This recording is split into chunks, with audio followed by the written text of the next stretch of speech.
What is up, everyone? Please take a second to hit that like button. The more likes that we get in a short period of time, the more people the algorithm will bring into the chat to come hang out with us and see what's going on. So please hit that like button. Let me know how you're doing, and happy freedom.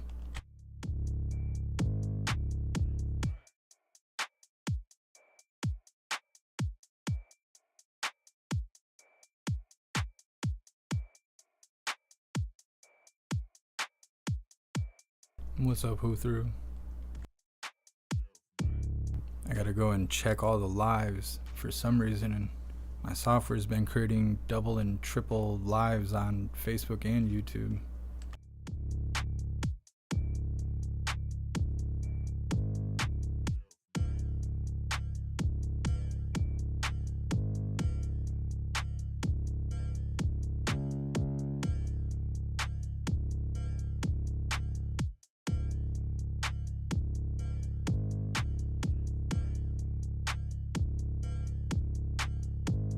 So I don't know how long this waiting screen's supposed to be.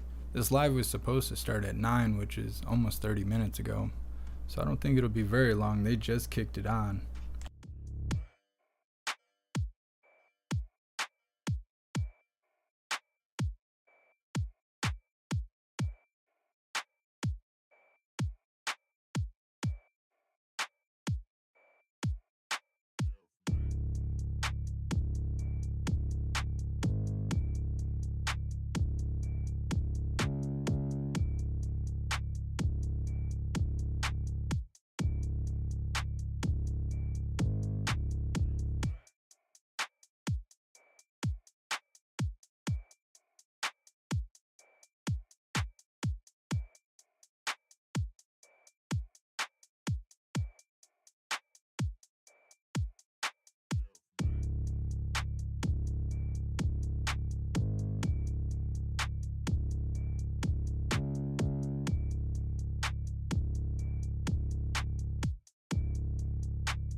What's up, Sarge? I'm just getting everything set up. I don't know why my software keeps making doubles of lives, so I have to remove one of the doubles and whatever. So if you see my post pinned to the top of the chat, you're on the right live.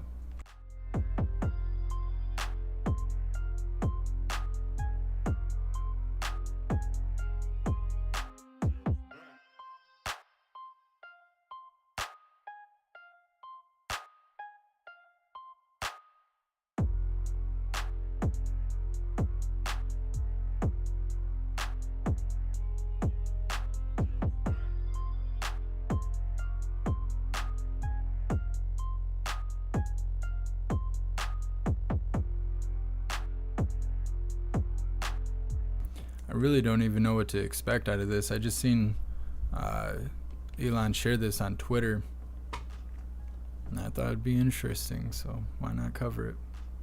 I know they need to come on, though. They're like 32 minutes late. You'd think they work for the White House.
Yeah, it's even doing it on Facebook. I don't know why people that make my software need to work on that stuff. Trash Panda, they sent me a email with a oh, what are they called? A Windows Media Player video, like a old school format, showing me a screen recording of them using my account and not having the same problems I'm having. And then I just went to use it, and it created 3 additional lives that I did not need. They need to come out with this live, though.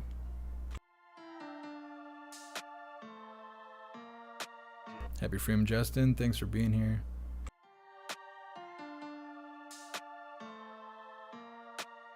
Google account, did they steal your music? No. They actually have like techno music playing right now.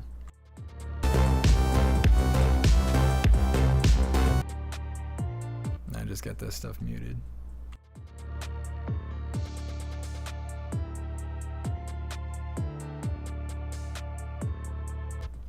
Yeah, Sarge. Well, it's because the software I'm using is like web-based. It's not just something you install. It's something you like deal through online. And so there's something between me and them that's not working right, that's going on in their code.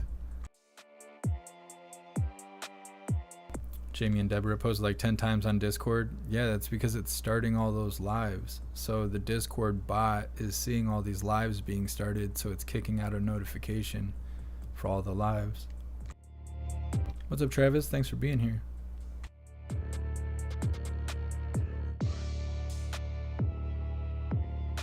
Yeah, Sarge, it's not on my end, it's their stuff. Because earlier it was giving me problems and I didn't want to deal with it, so I have another service that I used to use that only allows me to go live at like 5 locations instead of 12. And so when this service was failing me, I didn't want to deal with it, so I just cut it all off, went back to the old stuff, turned it all on, went live. Like, I don't know, it's just this service I'm using. They need to step their game up. I only use them because they allow me to multi-stream to so many locations, but I keep telling them, I'm like, you guys are making me look bad. It looks like I don't know what I'm doing when these lives don't run right. So they gave me all my money back. So far this is all for free at this point, but it's supposed to be like $70 a month. And I told them it ain't worth it. Like, if your service ain't doing what you're claiming it does, how you gonna charge me price for it? So they gave my money back. What's up, Thomas? Jeb, imagine Elon dubstep into that music. Isn't Elon's wife or ex-wife or something, isn't she a dubstep DJ or something like that? He was probably waking up to music like that.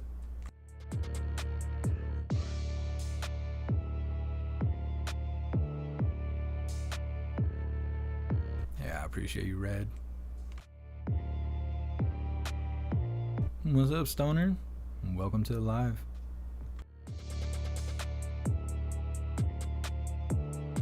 Who threw play the techno? I would play the techno, but they would probably give me a strike for it. Oh, here we go.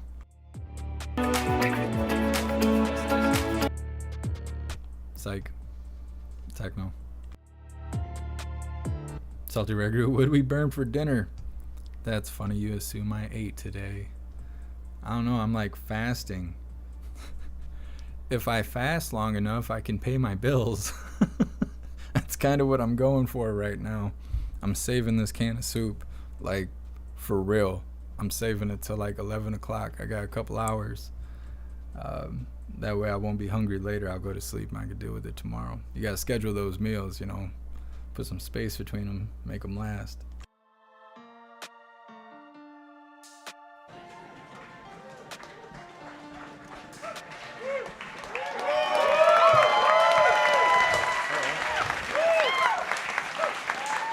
This guy is such a dork. He's smart as shit, but he's a dork. Welcome to the Neuralink Show and Tell. So we've got an amazing amount of new developments to share with you that I think are incredibly exciting, as well as tell you about the future of what we're planning to do here.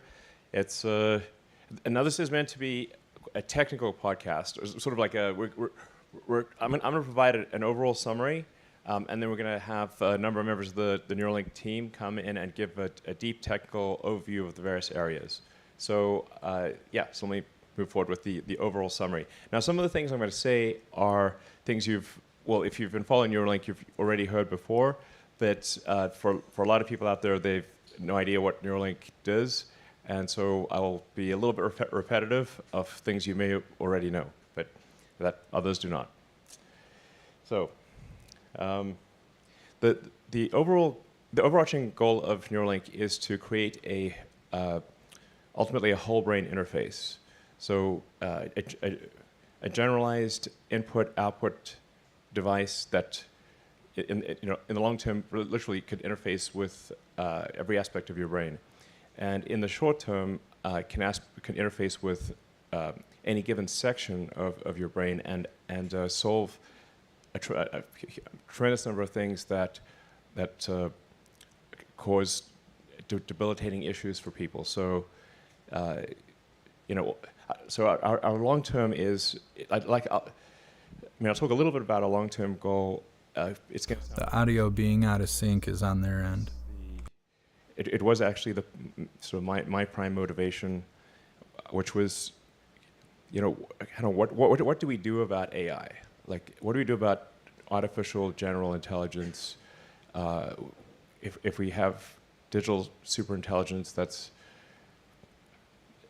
just much smarter than any human, how do we mitigate that risk? At a species level, how do we mitigate that risk?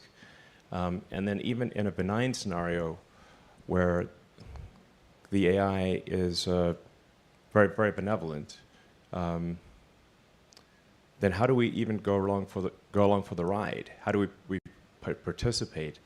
And the conclusion, the thing that the biggest limitation in going along for the ride and in aligning AI, I think, is the bandwidth, the how quickly you can interact with the computer. So we are all already cyborgs in a way, in that your phone and your computer are extensions of yourself. And if you Thank you so much, Red, for that $20 donation. I appreciate you. Thank you. you might end up tapping your pockets, and it's like having missing limb syndrome. Like, where the phone is leaving your phone behind is kind of like a missing limb at this point. You're so used to interfacing with it. You're so used to being a de facto cyborg. So what's the limitation on a phone? That's kind of an interesting thought, to think of your phone as like an extension of you. Receive and send information, especially the speed with which you can send it. Parody Bear, you think he's CIA? It's limited by the speed at which you can move your thumbs, or the speed at which you can talk into your phone. This is an extremely low data rate. Maybe it's like 10, optimistically 100 bits per second, but a computer can communicate at gigabits, terabits per second. So this is the fundamental limitation that I think. Look at him looking around. He's like, look at all these dumb people in here. Because he's so much smarter than everybody else. Thank you so much, John, for that $5 donation. I appreciate you. Thank you so much for the support.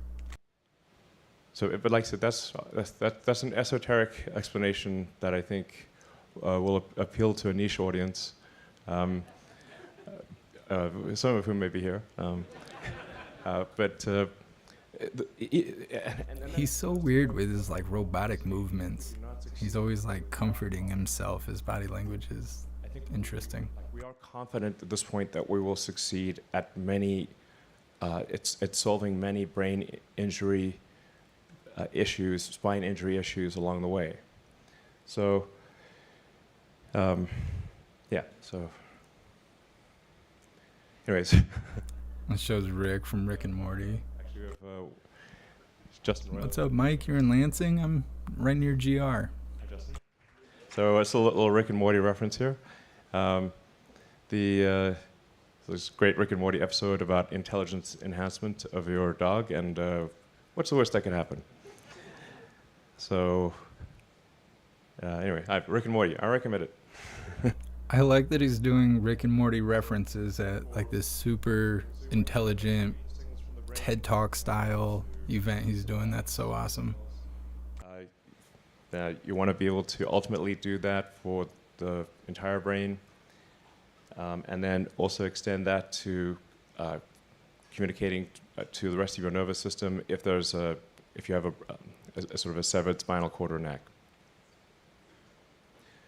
So now this video is now 18 months old. So this is Pager, who is playing monkey mind pong. So this is Pager has a Neuralink implant in this video, and the thing that's interesting is that you can't even see the neural implant. So we've miniaturized the neural implant to the point where it matches the thickness of the skull that is removed. So it's essentially it's sort of like having an Apple Watch or a Fitbit, replacing a piece of skull with like a smartwatch, for lack of a better. That's kind of scary. So you ever had your smartwatch fail on you? It wasn't attached to your skull when it happened. Pretty normal. And I think that's pretty important. If you have a Neuralink device, like I could have a Neuralink device implanted right now, and you wouldn't. I bet Klaus could do that without the Neuralink. I'm just saying. Thank you so much, Jeff Downhauser, for the $5 donation. I appreciate you. Thank you. Maybe one of these demos, in fact, one of these demos I will. Yeah.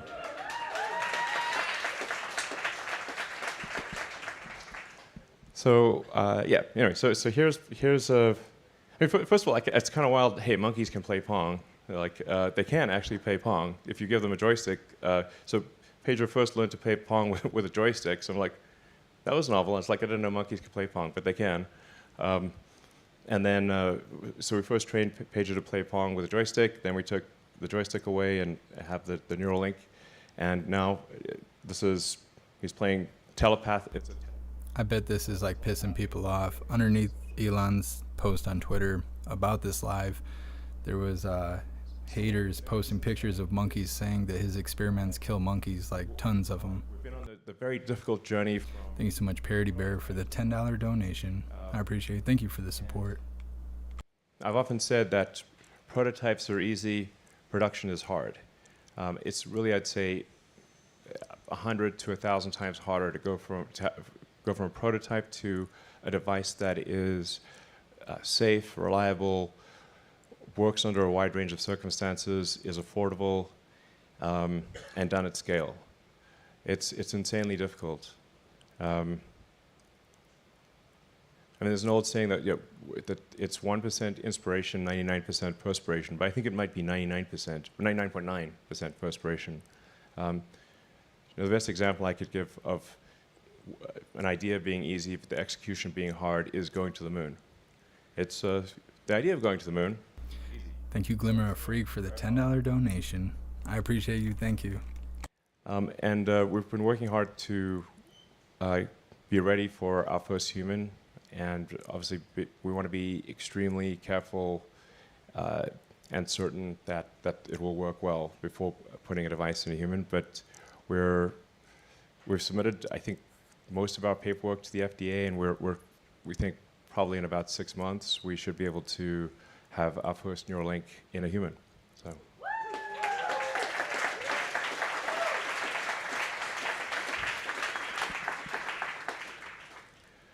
But as I said, we do everything we possibly can to test the devices before, not even going into a human, before even going into an animal. So we do benchtop testing, we do accelerated life testing. We have a fake brain simulator that has the texture and it's like emulating a brain, but it's sort of rubber. And Randy and Elon and them probably already have something implemented, and that's why they're pushing it on us. Just saying. I would not be surprised if he already had been doing some tampering up here. we're extremely careful, and we always want the device, whenever we do the implant, if it's in a sheep or a pig or monkey, to be confirmatory, not exploratory, so that we've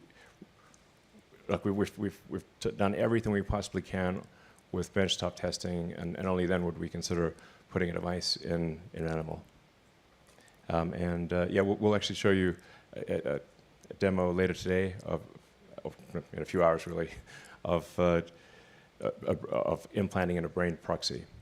And if anyone in the audience wants to volunteer, we have the robot right there.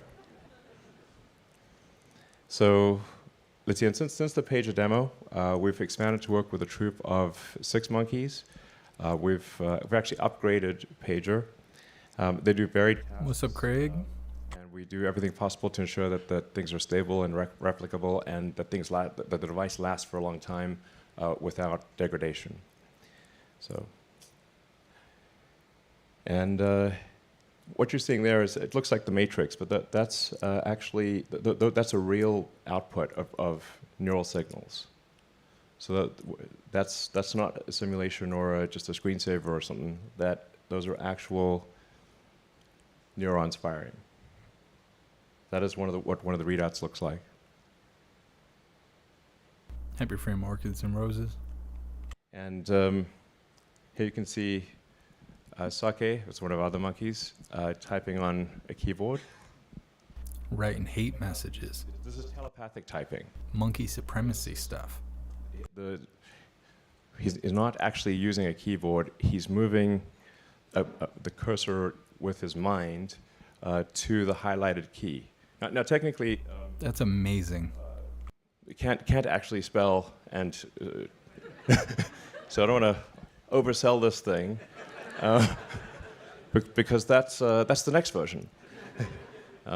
Yeah, who through his typing telepathically, but he can't spell. That's something. Moving the mouse cursor, using just his mind, moving the cursor around to the highlighted key, and then spelling out what we want to spell. But and then so this is Luck schmuck. This is a real slippery slope to mind control and keeping track of people. Oh yeah, absolutely. There's no way we should be putting technology in our body. Look at how well it works outside of our body. Is being able to control. It's pretty amazing A mouse cursor. to see something happen telepathically, though. And we're confident that someone who has basically no other interface to the outside world would be able to control their phone better than someone who has working hands. So. Yeah. This guy's a mad scientist. Don't forget to hit that like button and share out this live. Make sure people see this interesting stuff and not just the lying and crying from the White House. Device will be much like an iPhone 1, and I'm pretty sure you would not want an iPhone 1 stuck in your head if the iPhone 14 is available. I don't want none of that shit stuck in my head. Being able to demonstrate full reversibility and upgradability, so you can remove a device and replace it with the latest version, or if it stopped working for any reason, replace it. That's a fundamental requirement for the device at Neuralink. And I should say both sides. Well, that's good. Picking up Wi-Fi in your head. So that's been really over a year and a half now that Pager's had for the first implant and then the upgraded implant. So this is a very good sign that it lasts for a long time with no observed ill effects. I think it's also important to show that Sake actually likes doing the demo and is not like strapped to the chair or anything. So it's... Well, no one considered that until you brought it up. The monkeys actually enjoy doing the demos because they get the banana smoothie, and it's kind of a fun game. So I guess what I'm trying to make is like we care a great deal about animal welfare, and I'm pretty sure like our monkeys are pretty happy, you know. So as you can see, quick decision maker on the fruit front. So I don't know if you guys were able to see that, but they held up an iPad that had like different snacks on it, and the monkey picked on the iPad which snack he wanted, and they gave him grapes. Vision, and I think this is like notable in that even if someone has never had vision ever, like they were born blind, we believe we can still restore vision. Because the visual part of the cortex is still there. Even if they've never seen before, we're confident that they could see. And then the other application being in the motor cortex, where we would initially enable someone who has no ability, almost no ability to operate their muscles, sort of like a sort of Stephen Hawking type situation, and enable them to operate their phone faster than someone who has working hands. But then obviously even better than that would be to bridge the connection. Take the signals from the motor cortex, and let's say somebody's got a broken neck, then bridging those signals to Neuralink devices located in the spinal cord. So we're confident there are no physical limitations to enabling full body functionality. As miraculous as it may sound, we're confident that it is possible to restore full body functionality to someone who has a severed spinal cord. So, yeah. What it really sounded like he was dancing around was whether or not you'll be able to download your conscience, because then you could upload it somewhere else, but then that goes to chimera and stuff like that. The primary purpose of this update is recruiting. A lot of times people think that they couldn't really work at Neuralink because they don't know anything about biology or how brains work. And the thing that we really want to emphasize here is that you don't need to, because when you break down the skills that are needed to make Neuralink work, it's actually many of the same skills that are required to make a smartwatch or modern phone work. So it's sort of, software, batteries, radios, inductive charging. He's like trying not to scare us. And Craig, you don't want an iPhone in your head? to us, like animal care and clinical and regulatory matters. Obviously, machine learning, that phrase is used a lot. But we obviously need to interpret the signals from the brain, which is a biological neural net, and the best thing to interpret a biological neural net is a digital neural net. So this is, if there's one message I want to convey, it is that if you have expertise in creating advanced devices like watches and phones, computers, then your capabilities would be of great use in solving these important problems. That's more than anything the message I want to convey. Let's see. Yeah. So with that, I guess, DJ. So.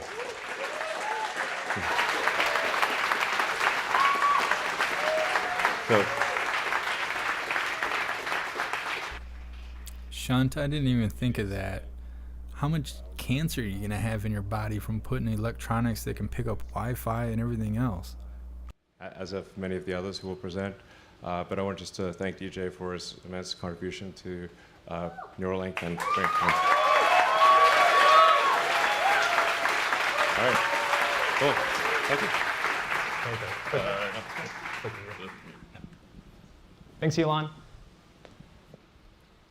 When I moved from South Korea at age 13 and needed to learn a new language to communicate, I wondered whether there are better and more effective means of communicating my thoughts to the outside world. And watching Neo learn Kung Fu in The Matrix, I remember thinking, wow, I want to work on that, work on making that possible. And today, I believe that this is a tractable engineering challenge. Since everything about your intentions, your thoughts, and your experiences are all in your brain, encoded as firing statistics of action potentials, if you're able to put electrodes in the right places with the right sensing and stimulation capabilities, this and many other applications that Elon talked about are possible, and we can help a lot of people. I'm incredibly excited to be working on this ambitious yet important mission to make that future a reality here at Neuralink. And I'm also incredibly honored. Sam, have you ever seen the movie Upgrade? I have not. I'm actually going to look it up right now. Engineering disciplines to work on this intersection of biology and technology. You'll hear from several of them today to learn about the breadth of technical challenges we face and our progress in the last year. And I think you'll find that for most of these challenges, as Elon mentioned, you don't need a prior understanding of how the brain works, and that a lot of what we do is applying engineering first principles to biology. So how do you create a high bandwidth generalized interface to the brain? From day one, we focused on a set of foundational technologies that are safe, scalable, and capable of accessing all areas of the brain. These three axes, safety, scalability, and access to brain regions, really form the basis for how we engineer products here at Neuralink. Safety, because I'm seeing a lot of comments about people worried about being hacked. Happy Freedom Shadow Patriot. Thanks for being here. And scalability, because as we make our devices safer and more useful, more people will want it. And with scale, we also want to make it more affordable. And access to brain regions so that we can expand the functionalities of our technologies. So our first steps along these dimensions for our device is what we call the N1 implant. It's a size of about a quarter, and it has over 1,000 channels that are capable of recording and stimulating. It's microfabricated on a flexible thin film arrays that we call threads. It's fully implantable and wireless, so no wires, and after the surgery, the implant is under the skin and it is invisible. It also has a battery that you can charge wirelessly, and you can use it at home. Wait till the wired charger comes out. Where do you think you plug it in at? You just go sit in a chair. They call it your docking station. Our device safely into the brain. We built a surgical robot that we call the R1 robot. It's capable of maneuvering these tiny threads that are only on the order of a few red blood cells wide, and inserting them reliably into a moving brain while avoiding vasculature. It's quite good at doing this reliably. And in fact, because we've never shown an end-to-end insertion of a robot in action, we're going to do a live demo of the robot doing surgery in our brain proxy. So who wants to see some insertions?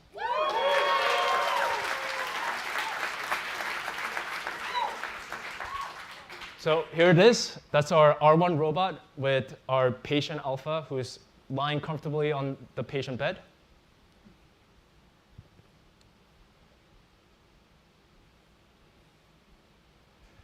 This is what we call the targeting view. So what you're seeing is this is a picture of our brain proxy. And the pink represents the cortical surface that we want to insert our electrodes into. And the black represents the vasculatures that we want to avoid. And what you're seeing is these hash marked with numbers that represents where we intend to put each of our threads. So should we see some insertions? So this is another view real quick. On the left is the view of the insertion area. And on the right, what the robot's going to do is it's going to peel the array, the threads, one by one from its silicon backing and insert it into the targets that we predetermined in the targeting view. So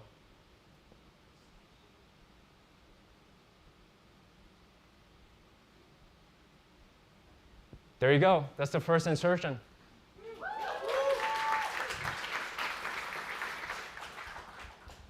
So we're going to see a couple more insertions. The whole process of inserting about 64 threads in our first product is going to be around 15 minutes for this robot. So yeah, there's a second one that went in, and we're going to do a third one. There you go. And then that's going to go in the background, and we'll come back to it in the later part of the presentation. Damn Pizza Hut commercials. And as Elon mentioned, we've been working very hard to go from prototype to building product. As part of this, one of the things that we did is to move our device manufacturing to a dedicated facility in Austin for scale-up manufacturing. And what's important to highlight, and is evident in this clip, is that it's very typical for us to have our engineers who design also work on the physical manufacturing line to build and debug. And this has been extremely, extremely critical in reducing our iteration cycle time. And we've also scaled up our surgery. So we now have a dedicated, our own OR, in fact, a double OR in Austin. And this is just a stepping stone before we eventually build our own Neuralink clinic. So with this product, N1 and R1, our initial goal is to help people with paralysis from complete spinal cord injury regain their digital freedom by enabling them to use. Why are they buffering? As good as, if not better, than they could before the injury. And as Elon mentioned, over the last year, this has been the central focus of the company. And we've been working very closely with the FDA to get approval and to launch our first in-human clinical trial in the US, hopefully in the next 6 months.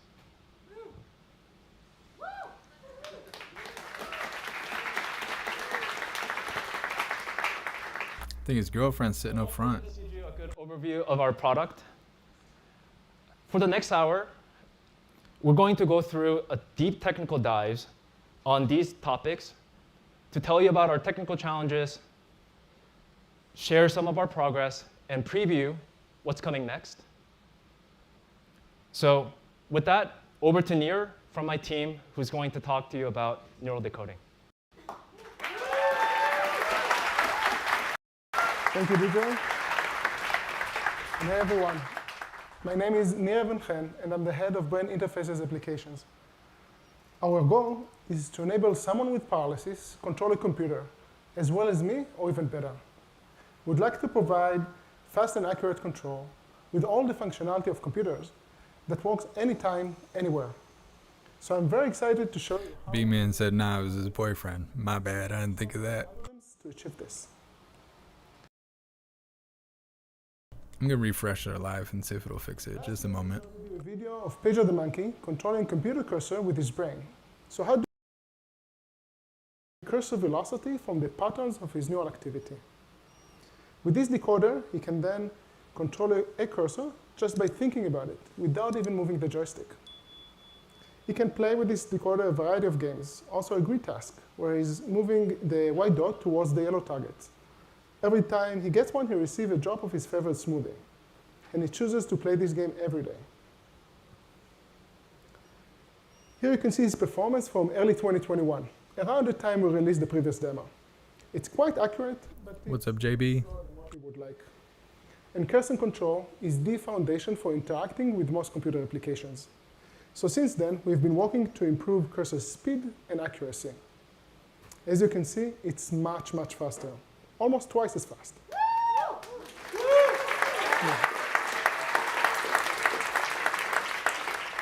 However, it's still a bit slower than what I can do. So we are working on creative ways to improve that. What's up, K-Love?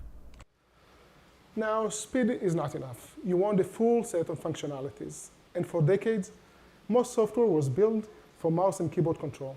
Sam, we're all going to become NPCs. They're going to mandate this stuff, 80 years from now or something, maybe 50. Mouse and keyboard Be mandated, it'll be required. The way we do that is by training Pager and his friends on a variety of computer tasks, and then designing. Or the super monkeys are going to break out and take over. Here you can see a few examples of tasks in different phases of monkey training. For example, left and right click, click and drag, cursor typing, swipe typing, handwriting, and even hand gestures. Now, interacting with computer is bidirectional, and feedback is very important. Unlike when I click on a button and I can physically feel the button being pressed, when a potential N1 user will attempt to click, they won't be able to feel it. An example of how we are addressing that is by providing a real-time visual feedback that represents the strength of the neural click by changing the color of the cursor. Just by typing on a physical keyboard is much faster and easier than typing on an iPad keyboard. This will make the brain control much faster and easier to use. Typing, one of the most important functionalities.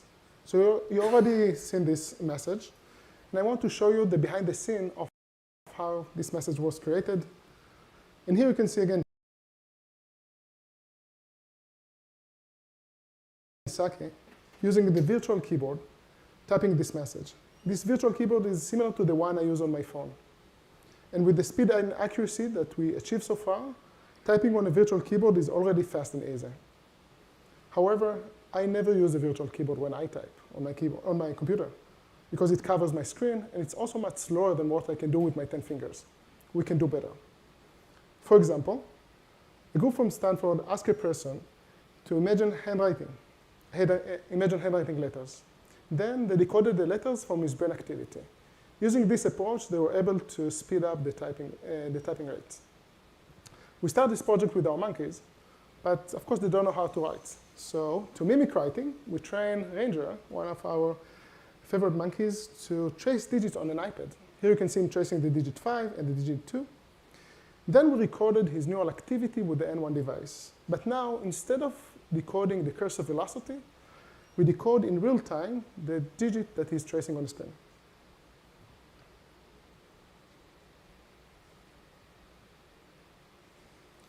We had two main takeaways from this project. One, that monkeys are awesome and can learn very, very complex tasks. The second one, that although it can increase the typing rate, What's up, Newton? Welcome to the live. examples and samples of each of the digits and the characters we wanted to classify. This would not scale. The way we are solving that is by indirectly Dang, monkey handwriting. decoding directly the digits. We first decode the hand trajectory of on the screen. And then, when we decoded the hand trajectory, we can use any off-the-shelf handwriting classifier to predict the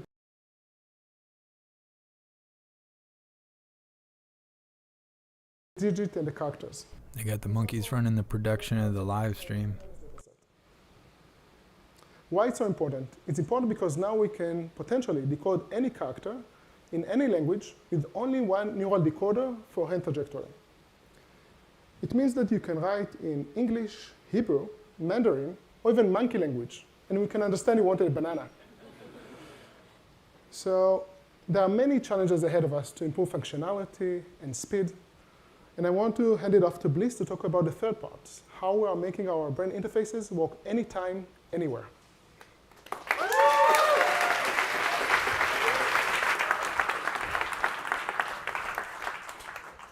Hello, everyone. My name is Bliss, and I'm a software engineer here at Neuralink. When I use my computer, my mouse and keyboard work how I intend them to, at least like 99.9999% of the time. My goal is to enable a user with paralysis to control their computer as reliably as I can. Here's what we want that experience to feel like. In this video, you can see Saki walking over to his MacBook and choosing to work on his typing task. The entire decoding system works out of the box, and it feels totally plug and play. The first step to achieving this kind of high reliability is to test extensively offline. A typical flow for using the N1 link is to connect over Bluetooth, stream out neural activity from the brain, and then use that neural activity to train decoders and do real-time inference. We've built a simulation for exactly this sequence, but instead of using a monkey with an implant, we use a simulated brain that injects synthetic neural activity into an implant sitting in a server rack. From the point of view of that implant, it's in a real brain.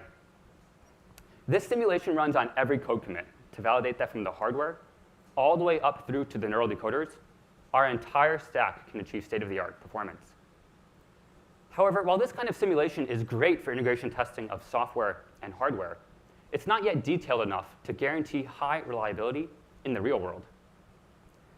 In the real world, the underlying signals we're trying to decode actually change day to day. In this plot, you can see the average firing rate detected on a representative channel of Saki's implant. Each bar represents one day, and you can see that each day has a different average firing rate than the previous.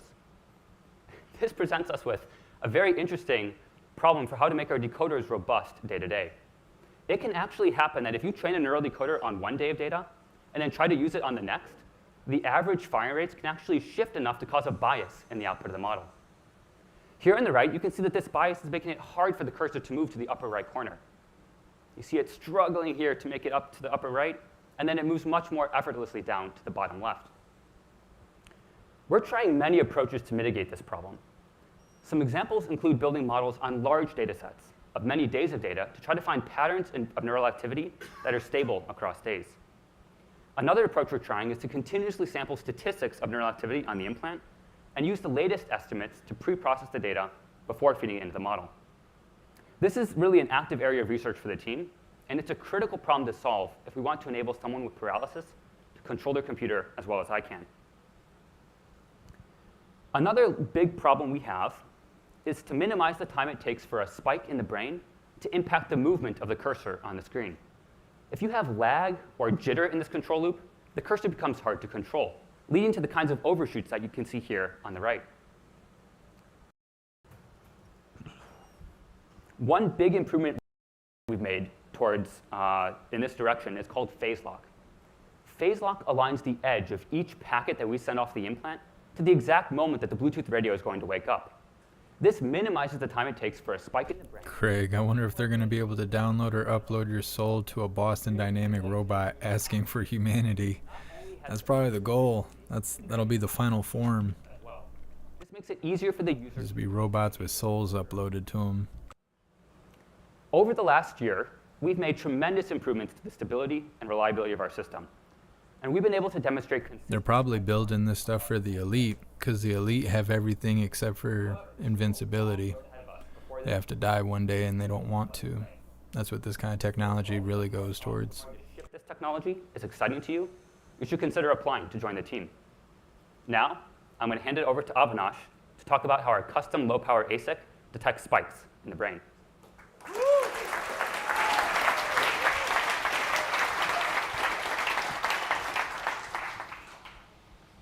Hi, I'm Avinash, one of the engineers on the ASIC team. We designed the custom neural sensors, which include both analog and digital circuitry, to record and stimulate across 1,024 independent channels.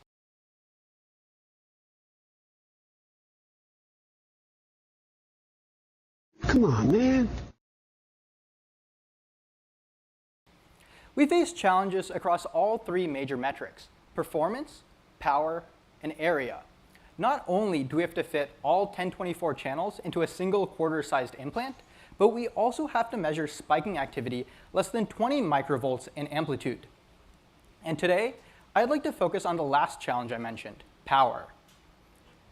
Power consumption is important to us because we want to give future users a full day of use of their implant without any interruption for charging.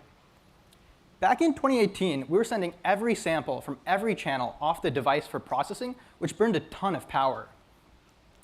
In 2020, we brought spike detection onto the chip. As you may know, neurons transmit information by firing. So simply monitoring for these spikes and only sending these spike events off the implant acts as a very efficient form of. So what happens if the battery dies? And Can't control the TV anymore with your mind, or what? optimizations within the ASIC, dropping the total system. Harry Outlaw, buffering stream, and they want us to buy this Wi-Fi brain stuff. I know, that's what I'm thinking too. They should have saved some of that Wi-Fi for the live and not the monkey brains. Possible. We first start by applying a 500 Hz to 5 kHz bandpass filter to remove noise that's out of band. Next, we use an estimate of the noise floor to generate an adaptive threshold per channel. And finally, our spike detector module identifies 3 key points of a spike. Identifying 3 points allows us to detect not just the presence of a spike, but the shape of a spike as well. This can be extremely important for distinguishing between multiple neurons adjacent to a single channel.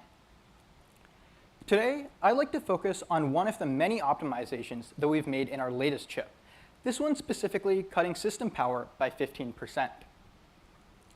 Note that neurons spike relatively infrequently, which means that our spike detector spends a lot of time searching for the first point of a spike and very little time searching for the other 2 points of a spike that only occur after the threshold is crossed. We can use this characteristic of the input waveform to reduce memory accesses within the chip by 30%. Let's take a look at how that works. Our spike detector is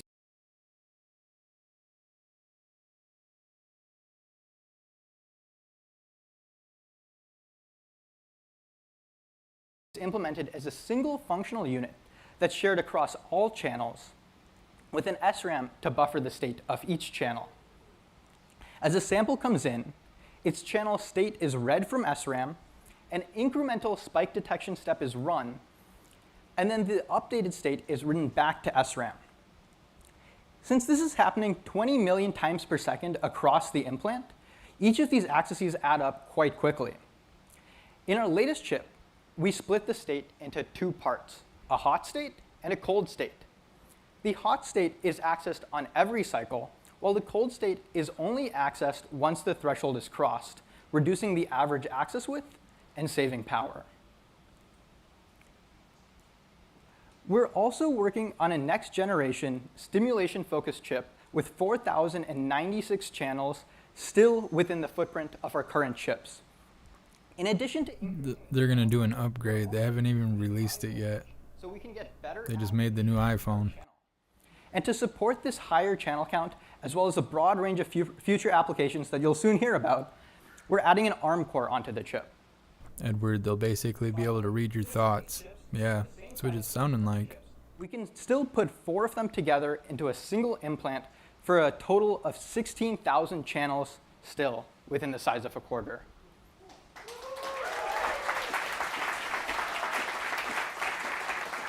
Who through? You got your tinfoil hat on? We've been working very hard to improve the power consumption within the implant, but we've also been working very hard to improve the charging experience of the implant, which Matt will talk about. But first, the robot has just completed inserting all 64 threads, so let's take a look. We're going to get Klaus at Neuralink. He can send us text messages and stuff. We'll have him moderate the Discord and all that. This is a view of the insertion site, similar to the one that DJ showed you earlier. But instead of the targeting reticles, if you look closely, you can see that all 64 threads, each carrying 16 electrodes, have been inserted into the brain proxy while avoiding vasculature, and all just within the past 20 minutes. Let's hand it over to Matt now to continue the technical deep dive.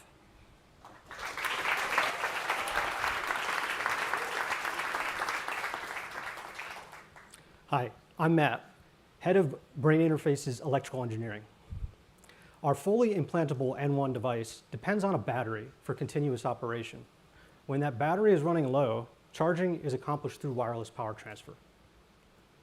However, unlike many consumer electronic devices, which can simply offer a physical connector, charging a fully implantable device poses several unique challenges. First, the system must operate over a wide charging volume, without relying on magnets for perfect alignment. The system must be robust to disturbance and complete quickly so as not to be overly burdensome. Sam, Klaus wants snacks. He wants all the snacks.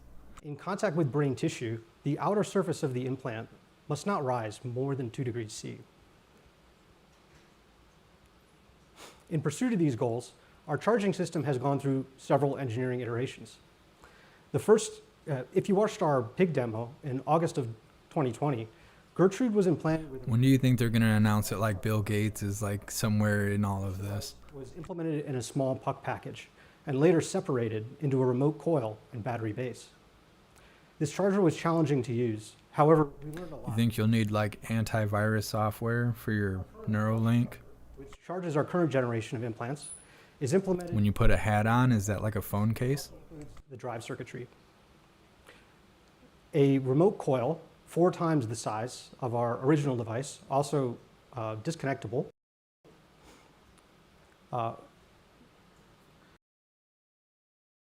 Dang, the new one's gonna be awesome. It's got twice the battery life. That's twice as good as the old one that we don't have. This remote coil has increased switching frequency, driving improved coil coupling. This charger is in use today, including several applications within our engineering and animal test facilities. I'd like to show you one of these applications here with a device we call our simple charger. And the coil has been embedded into the habitat. With the addition of one new outer control loop plus a banana smoothie pump, the troop has been trained to charge themselves. So let's see how Pager charges his implant. On the right, we're streaming real-time diagnostics from Pager's N1.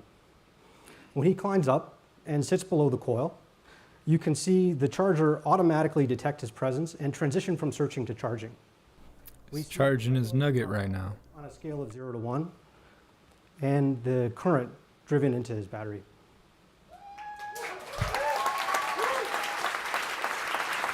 That's super weird. That's like super weird. I mentioned earlier that we improved the coil coupling. However, What's up, Cheeky Chops? exhibit good charging performance over relatively larger distances, but as they're brought... Lone Wolf, the docking station is real. I'm saying. It's so messed up. I knew this was going to be interesting. I'm glad I stumbled across this, even though their Wi-Fi sucks over there.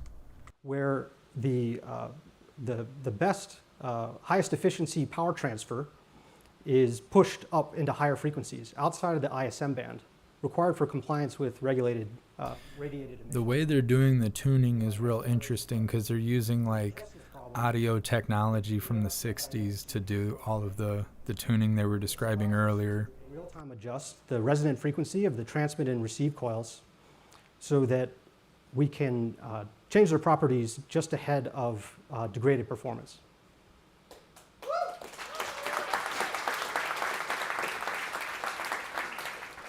The electrical engineering team is currently engaged in developing a third-generation charger. Notable improvements include bidirectional near-field communication. This has allowed us to reduce the control latency and improve the thermal regulation. Improved thermal regulation results in faster charge times. And now, Julian will tell us about how we test the N1.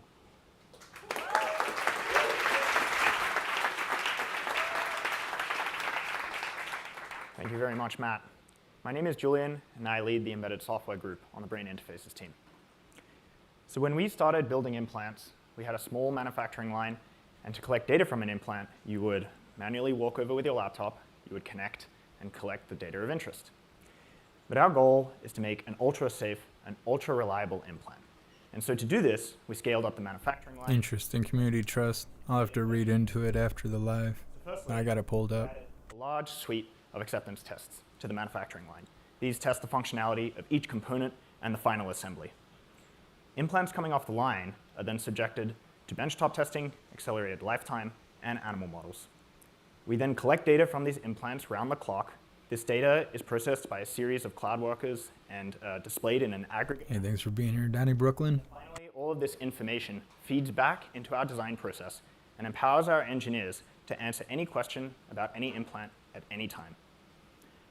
I'm now going to walk you through different parts of this infrastructure, starting off with firmware testing. So the implant contains a small microprocessor running firmware to manage a whole bunch of its operations. And before we release a firmware update, we want to rigorously test it with both unit and hardware-in-the-loop tests, also known as hill tests. So to do a hill test, what you do is you instrument the battery, you instrument the power rails, the microprocessor, and then we connect to each device with a Bluetooth client. And then we walk the devices through various scenarios to test things. Happy Freedom Soul for real. Thanks for being here. 3D systems, fault recovery mechanisms, a lot of different things. In our original implementation of these systems, we used off-the-shelf. Yeah, I agree, who through.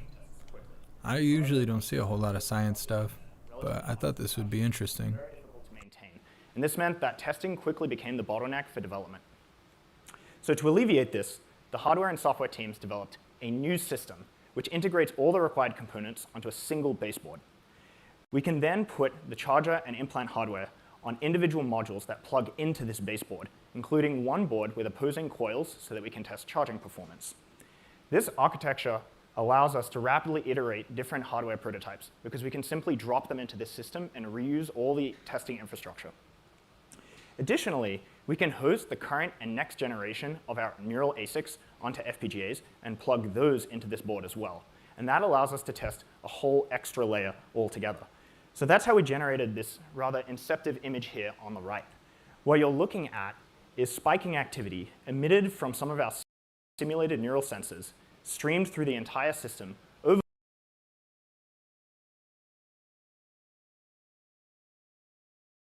Bluetooth, and then displayed on a phone. This allows us to test everything in one system, from chip to cloud.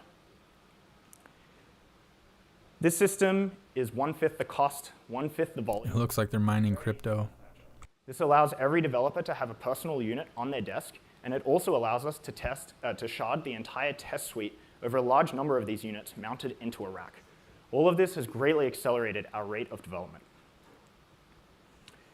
Let's look next at how we monitor the implant's electronics, the battery, and the enclosure.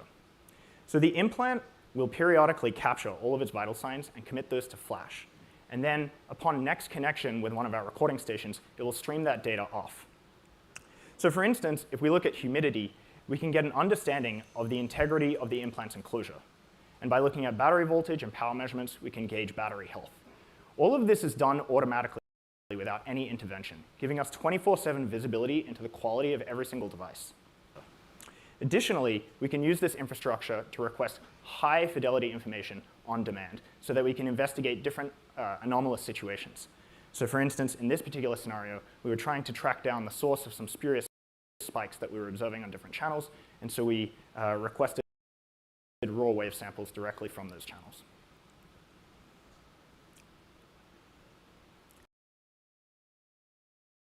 Their buffering is out of control.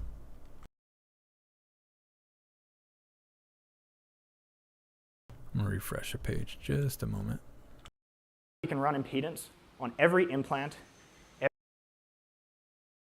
quantitative insight into that interface between biology and electronics. Now that you have an idea about how we test and monitor our implants, I'm going to hand it off to Josh, who's going to tell you about how we get feedback even faster by accelerating our implants to failure.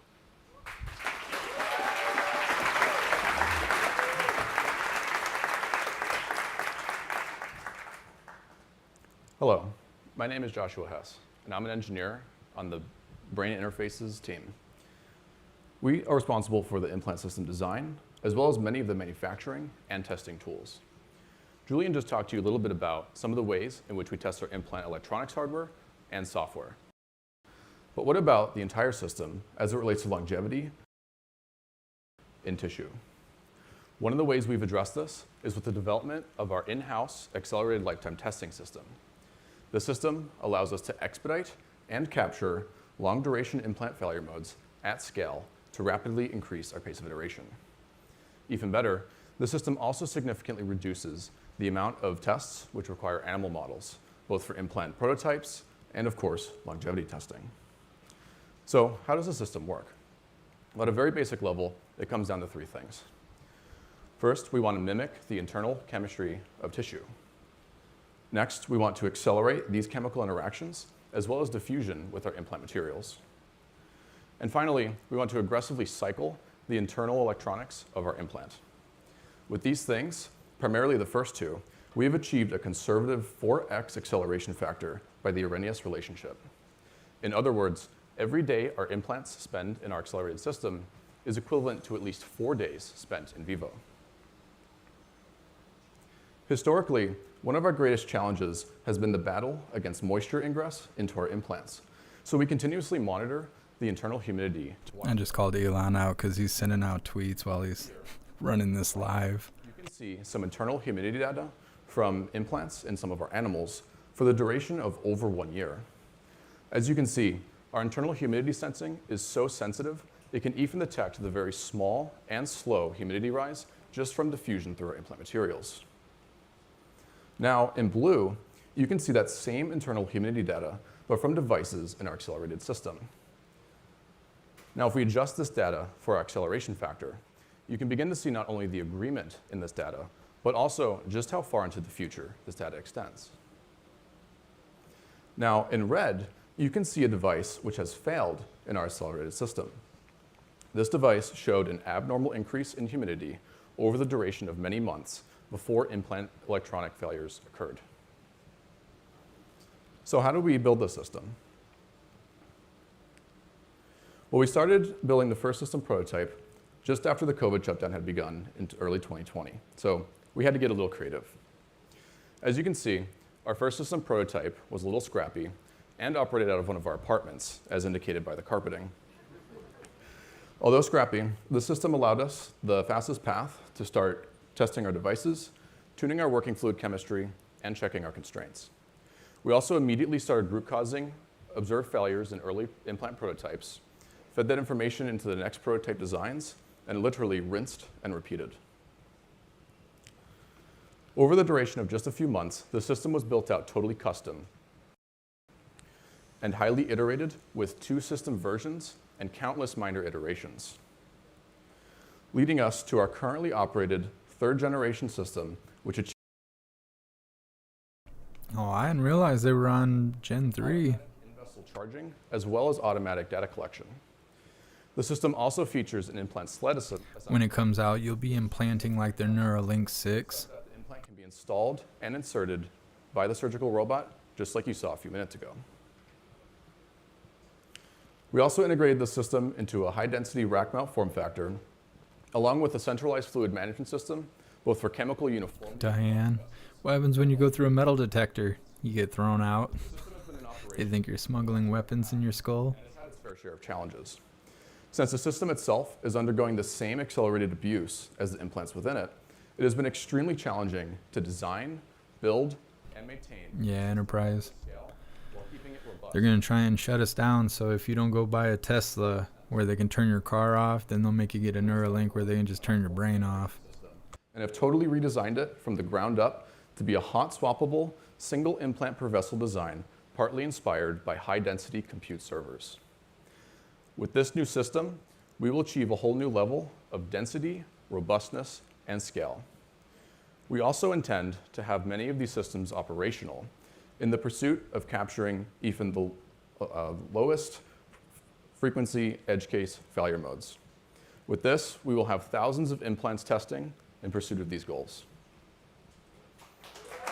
So those are like the servers for your little brain chip thing? We've already started work building out this system, but there is still a lot left to do. There are also many exciting challenges ahead of us, such as introducing mechanical stressing, brain proxy micromotion, and even replicating tissue growth around the threads.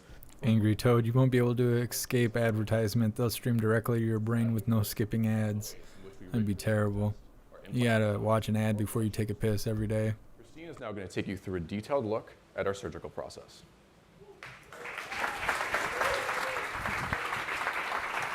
Thanks, Josh. Hi, everyone. I'm Christine, lead of the surgery engineering team. To get an N1 device, it's essentially these steps: targeting and the incision, drill the craniectomy, remove the tough outer meningeal layer called the dura, then insert the thin, flexible threads of electrodes, place the implant into the hole we created, and then that's it. You've got an implant under the skin. Look, Now, what happens if you get tapped on the side of your head? I mean, seriously, no wires, but I don't actually have one. The surgical robot does the thread insertion part of the surgery. This is because it would be very difficult to do manually. Imagine taking a hair from your head and trying to stick it into Jell-O covered by saran wrap, and doing this at a precise depth and position, and doing this 64 times within a reasonable amount of time. And a neurosurgeon would probably not like it very much if we asked them to do this for the surgery. So we have the robot that you saw doing its tiny dance. I sort of wanted to call it Tiny Dancer, but it's called R1, which is also great. The rest of the surgery is done by the neurosurgeon. In order for us to make a accessible... Yeah, Ohio Kyle, I've been considering it. I'll tell you why. When I was in school, my dad lost the ability to walk and to use his arms and even to speak. He was diagnosed with ALS.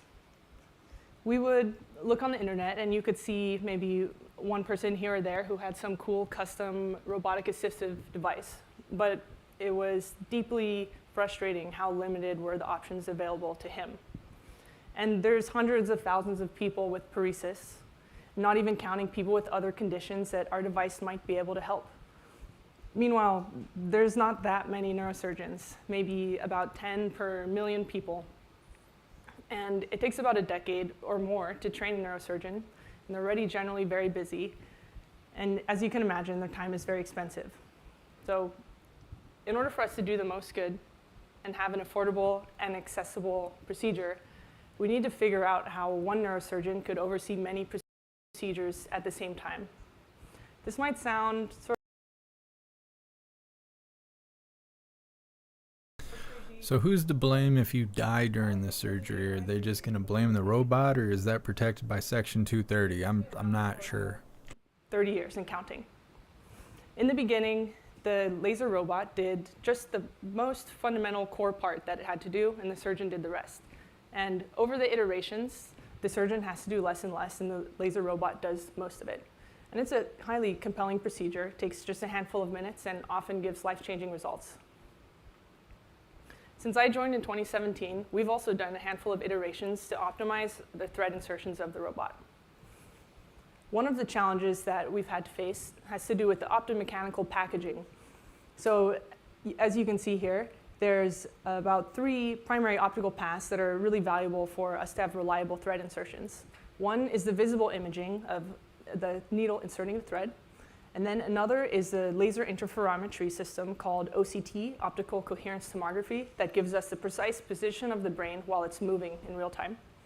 And then also we have to provide lighting and illumination to see what's going on in the visible light camera. And doing all this where the needle is at the bottom of the craniectomy, especially when it's close to the skull wall, can be pretty difficult to fit everything and be able to see it. So the way that the team solved this is by putting all 3 of these optical paths into one optical stack using photon magic or polarization, whatever you want to call it. And that enables us to do... I would like to not refer to it as magic. We could start there. Let's not refer to things as magic. Let's not start doing that kind of stuff. So the robot can actually detect the vessels and then determine if we're going to insert onto a vessel or not, if it's safe to insert, and then that way we can avoid inserting onto major vessels. And that brings us to the robot that we have here today. There's still a lot for us to do to get to that procedure where we reduce the role of the neurosurgeon and make it affordable and accessible. The 2 elements of the surgery that demand the most skills from the neurosurgeon are the craniectomy and the durectomy. Alex and Sam are going to tell you a bit more about how we think we can get rid of the durectomy step. They're going to have to get Elon off the Call of Duty in the back room. They're messing their Wi-Fi up. In neurosurgery, if your craniectomy is small enough, you can use a standard tool called a perforator, which makes quick work of this job. But for a larger craniectomy, the surgeon has to rely on Mark, Neuralink goes in your brain with magic. Yeah, exactly. even within the same patient in the same craniectomy, you can have different skull thicknesses, for example. In addition, if we can make something that has a very high precision craniectomy, we can open the design space for future ways of mounting the implant to the skull. So I'll show you a few of our prototypes. Ultrasonic cutters, like what's on the screen, and oscillating cutters have the benefit of not cutting soft tissue. You can cut the bone and not the brain. But however, as you can see here, our ultrasonic cutter prototype created quite a bit of heat to cut at the rate that we wanted. So onto the oscillating saw. Here we Just burning your bone. nice cut time and also conducted sound. And You don't want a skull tattoo? and as you can see, you can cut through hard things like bone, but not soft things like skin. It's simple and it works. However, if you wanted to cut an arbitrary depth or arbitrary shape, the oscillating saw just won't cut it.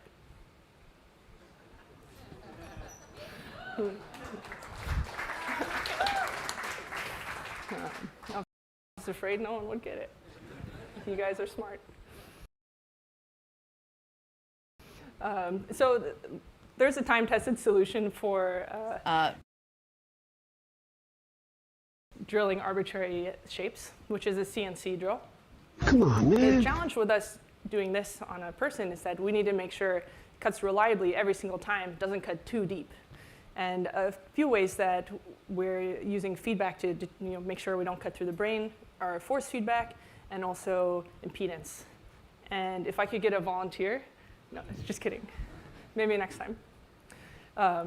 But yeah, so this is some insight into some of the things we're working on to make an accessible and affordable procedure. And now Alex is going to tell you a bit about our next generation developments.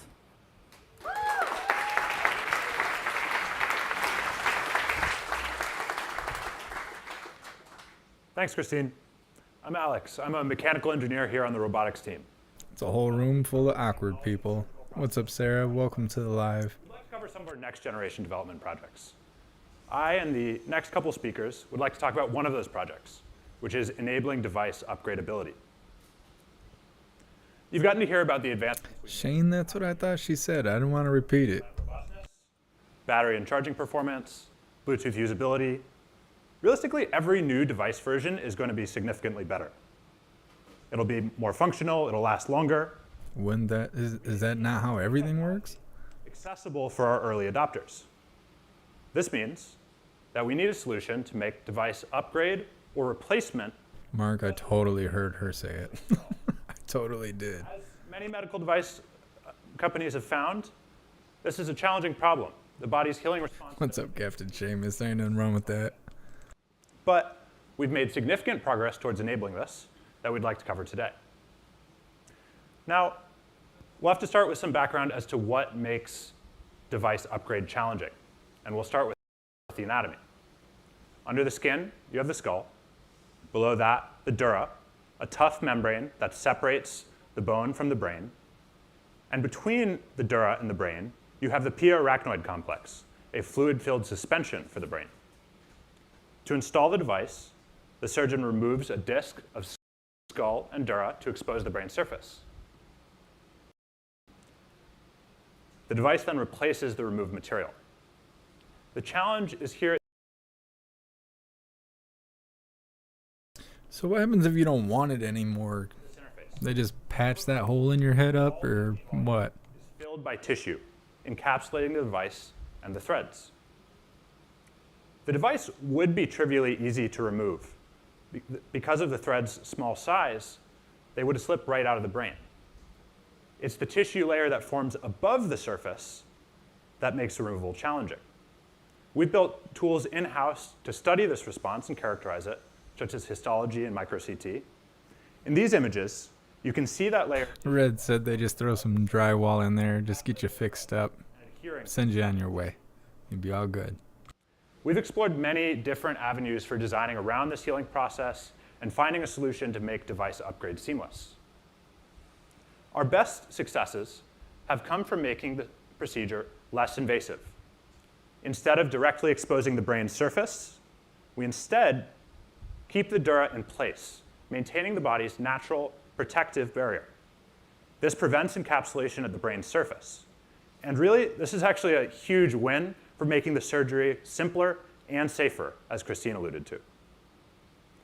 However, this doesn't come for free. The dura is a very tough, opaque membrane. As you can see in these SEM images, it's composed of a dense network of collagen fibers. These offer an array of technical challenges. What's up, Wendy? We're looking at how you would install the Neuralink chip in your brain to give you all these special abilities. Optical systems offer pretty incredible capabilities for imaging the exposed brain surface. However, as you can see on the right, once the dura is in place, you can't see the dense vasculature at the brain surface. The dura is in the way. There's simply too much attenuation. To solve this problem, we're developing a new optical system that uses a medical standard fluorescent dye to image vessels underneath the tissue. Here, you can see that dye perfusing through the vessels, highlighting them. There's still a lot of engineering work to go to prove accuracy and repeatability of this system, but once that's done, this will allow us to target and avoid blood vessels underneath the dura. We're also exploring applying our laser imaging system to deeper tissue structures. In the bottom left, you can see a section of the tissue layers underneath the dura. This image is compiled from multiple volumes from our optical coherence tomography system. You can see the collage of those volumes above. In the future, these new systems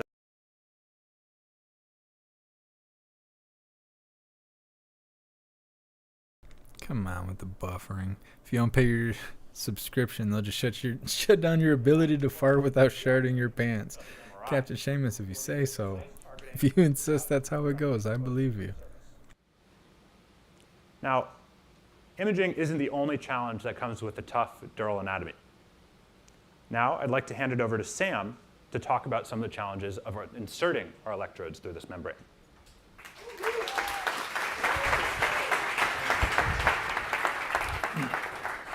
Thanks, Alex. Hey, I'm Sam, and I lead the needle manufacturing and design team. So, as Alex mentioned, the same properties of the dura that make it a good protector of the brain also make it really difficult for us to insert the threads into. In humans, the dura can be over 1 millimeter in thickness, which doesn't sound like a lot, but compared to our 40-micron needles, it actually is a lot. For example, if you scaled up the needles to the size of a pencil, the dura would scale to over 4 inches in thickness. Take a look at how far you have to zoom in to even see it. By the time the features of the needle come into frame, you could see individual red blood cells in the same frame. This is just wait. This is a real-life SEM image of our latest design. On the left there, you can see the end of the thread. In the middle is the needle, and on the right is actually a piece of my hair. So yeah, it's extremely small. And besides being really small, there's a lot of other challenges associated with designing this. One challenge is that we have to use the needle and the protective cannula that it sits in to grab onto the thread and to hold it while we peel it from this protective silicon backing. And then we have to keep holding it while we bring it over to the surface and then release it from the cannula during insertions. Another challenge is that the brain is really soft beneath the tough dura. And so if the needle isn't sharp enough, it'll just keep dimpling the surface without puncturing. And if this free length gets too long, it can actually just buckle the needle like this. Another challenge is that we don't just have to get the needle through, we have to get the thread through as well. So we really have to focus on optimizing the combined profile of the needle and thread together. And these are just some of the challenges associated with designing something like this. And so far, we found that the key to solving this problem has been improving on our speed of iteration. But let's look at how we make these things in the first place. So we start with a length of 40-micron wire made out of tungsten and alloyed with a little bit of rhenium for added ductility. We designed this femtosecond laser mill in-house to cut the features of the needle and cannula. And it can do this with sub-micron precision. We spent a lot of time this year turning this thing from a science project into an industrial system. Just a couple months ago, it took a skilled operator 22 minutes to make a needle. And even a skilled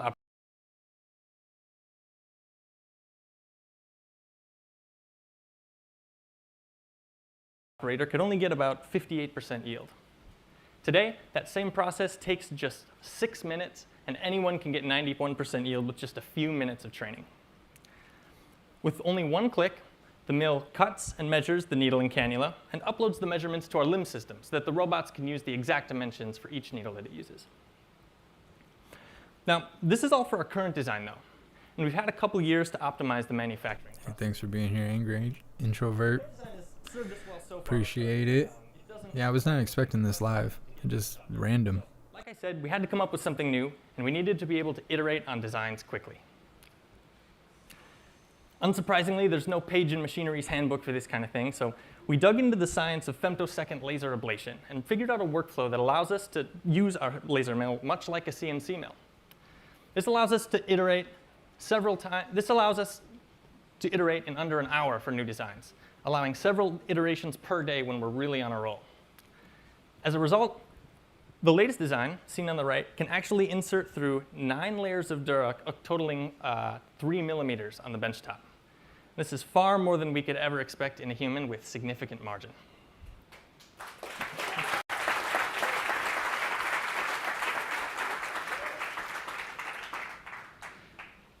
The needle isn't the only part of the puzzle, though. As you can imagine, all of these designs here work with different threads. So we need a way to iterate on that as well. And we do this by having our microfabrication process here in-house. This summer, we completely rebuilt our clean room in about 9 weeks, which, among other things, greatly reduced particulate counts, which allows yield and throughput to greatly increase. This, combined with all the other great improvements the microfab team has made, allows us to iterate on new designs in just a matter of days.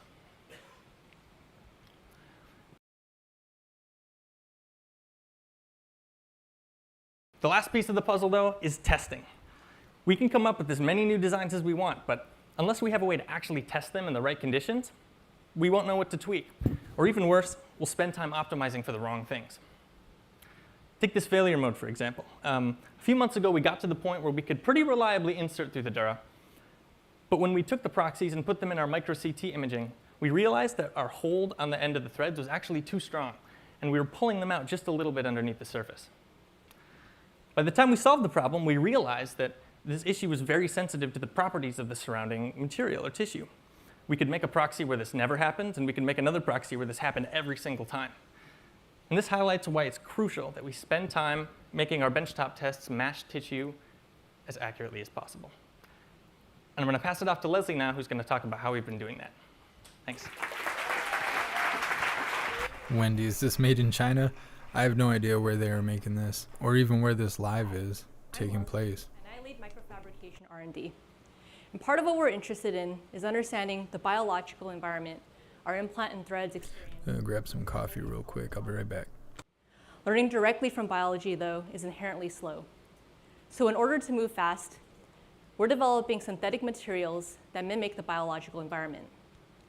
This allows us to learn as much as we can on benchtop and start taking steps away from the industry standard of animal testing. Developing accurate proxies, though, is challenging. The implant environment is made up of many anatomical layers that all have unique properties.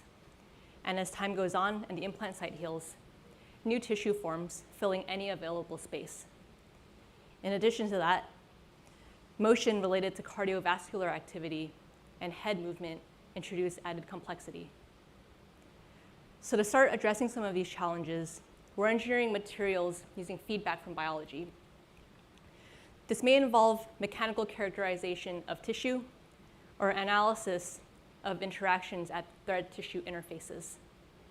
Much of this characterization is even done during surgery itself by using custom hardware and software that modifies our surgical robot to double up as a sensitive characterization tool. We then use the data collected and feed it back into optimizing our materials so that they behave mechanically, chemically, and as shown here, structurally, just like biology. We've come a long way from our humble first brain proxy, shown here sitting on a plate and consisting of agar and a parafilm sheet. And while simple, it allowed us to perfect robot insertions through countless benchtop tests. Today, our proxy is slightly more complex, where we've upgraded to a composite hydrogel-based brain proxy that better mimics the modulus of real human brain. We've also incorporated a Dura proxy and developed an injectable soft tissue proxy that so far has allowed us to perform benchtop mock explant testing. We have a super long wish list for our proxy of the future, but some of those items include a surgery proxy with integrated soft tissue, brain, bone, skin, or even a whole body, a brain proxy that simulates motion, vasculature, and electrophysiological activity, and a biological proxy to test biocompatibility and electrical stimulation. There's a ton of ongoing work getting us closer to our proxy of the future, including work on lab-grown cerebral organoids, as shown here.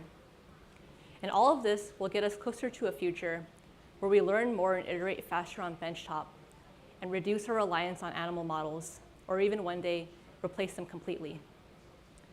And with that, I'll hand it over to Dan, who will be presenting a very exciting next generation application. Thank you.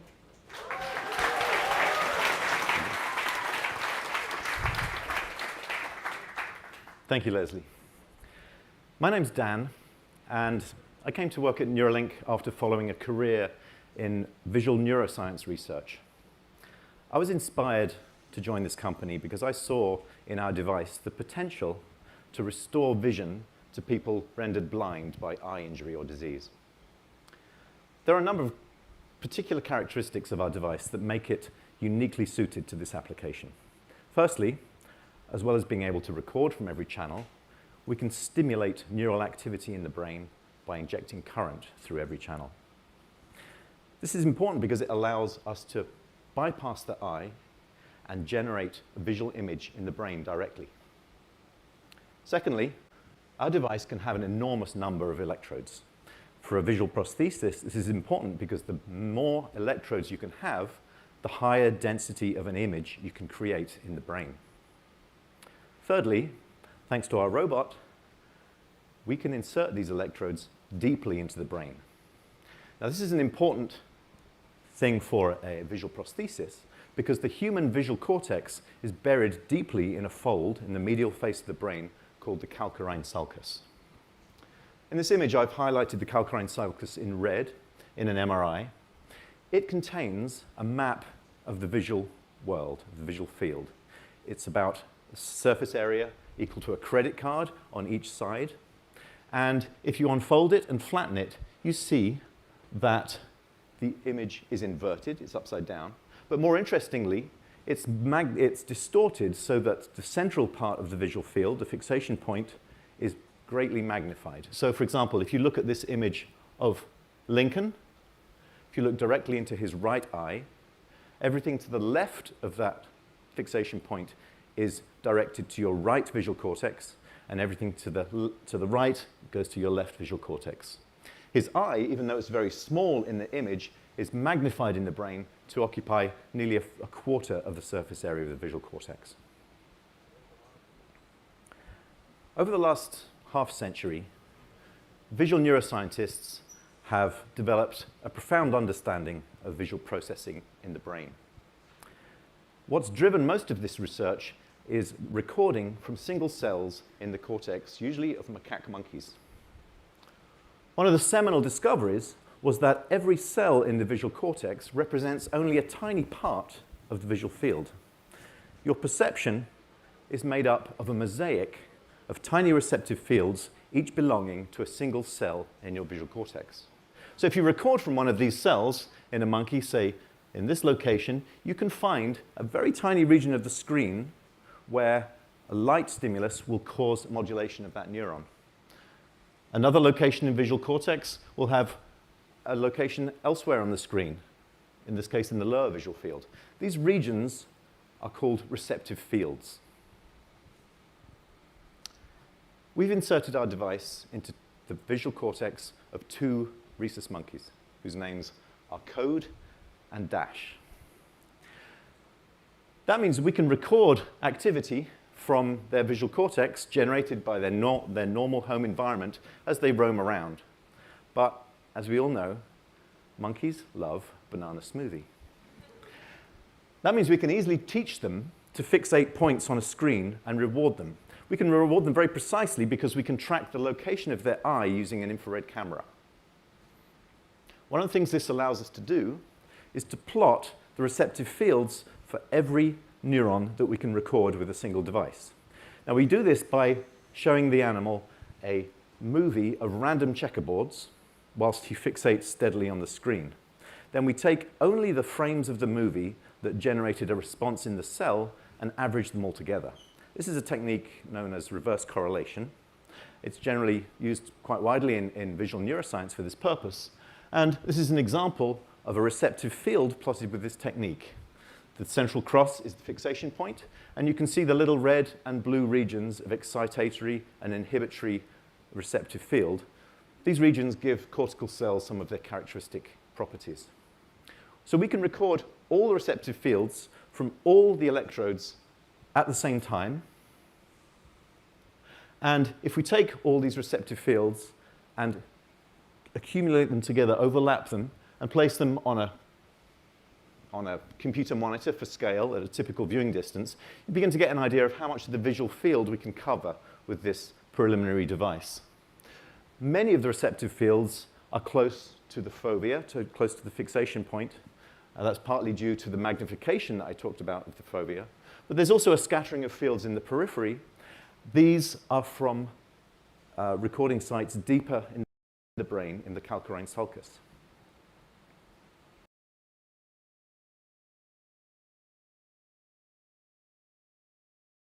Thank you so much to Real Zooch for the $5 donation. I appreciate you. Thank you. I've only talked about recording information from the cortex. But to produce a visual prosthesis, we need to stimulate. So if we stimulated the cells whose receptive fields are in this location, we would produce a perception of a flash in that location that only the monkey can see. How do we know that the monkey sees it? How do we know what it looks like? Well, unfortunately, we can't ask them what they see, but we can train them to tell us something about that phosphine. We start by training the monkey to fixate a central point on the screen, like this white dot, and we start by presenting real visual stimuli on the screen and rewarding the monkey for making eye movements toward those stimuli. So here we flash a white dot, and the monkey makes an eye movement towards it, symbolized by the green arrow. We then choose another random location and reward the monkey for making an eye movement towards it. Once he's got good at this task, we can begin to interleave these real stimuli with electrical stimulation of electrodes and produce a phosphine. The monkey sees the flash and... Miguel, it's fine that you don't speak English. I don't know if you can understand me or read it on the screen, but it'll translate on Facebook if you comment. We inject in that electrode to see how often he makes that saccade, how noticeable or how big perhaps the stimulation, the phosphine is that we're producing.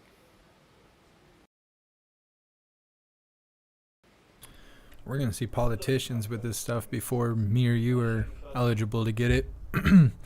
Any of this kind of Neuralink stuff. This isn't going to be for the average person to be able to afford until they're ready to control everyone, and then they'll force us to get it. He can't see his own eye movement, and he certainly can't see when we stimulate. But here we stimulate, and he makes the same saccade to the same location because we stimulated the same electrode. Nothing appears on the screen at that time, and he has no other cue to make that eye movement. Let me show you this in real time. You can see monkeys like to work very quickly. And when we stimulate, he makes that saccade in real time.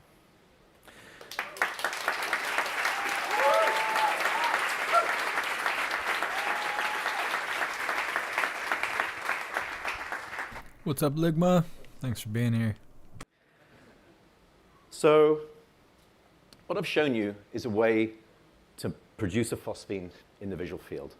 This is not something new in visual neuroscience, but if you think about that phosphine as a single pixel in a visual image, all we need to do is scale up and produce a great many more pixels and have them covering the visual field. This is a schematic of what... Thank you so much, Sam, for the $5 donation. Sam says, beware of angry monkeys teabagging all the NPCs in the future. Something to look forward to. Thanks, Sam. To the device, and The image would be converted into a pattern of stimulation of the electrodes into visual cortex. With 1,000 electrodes, we might be able to produce an image resembling something that you see there on the right. But as Avinash told you, our next generation of the device will have 16,000 electrodes. If you put a device on both sides of your visual cortex, that would give you 32,000 points of light to make an image in someone who's blind.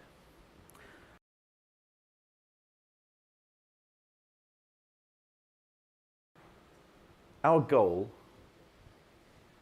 will be to turn the lights on for someone who's spent decades living in the dark.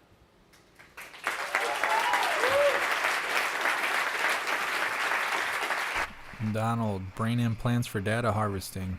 Yep. Thanks very much. I'll pass you over to Joey, who's now going to talk about another very exciting application of our device. Thank you, Dan. So my name is Joey. I'm a neuroengineer, and I'm the head for the next-gen team at Neuralink. So for persons with spinal cord injury, the connection between the brain and the body is severed. The brain continues functioning normally, but it's unable to communicate with the outside world. You've already heard about how we can use the N1 link as a communication prosthesis to help someone with spinal cord injury control a computer or a phone, but it can also be used to reanimate the body. Let me show you how. First, a little neuroanatomy. Movement intentions arise in motor cortex and are sent down long nerve fibers through the spinal cord. These are upper motor neurons. In the spinal cord, they synapse, that is, make a connection with another. Drew, I would not be surprised if this was being tested on people.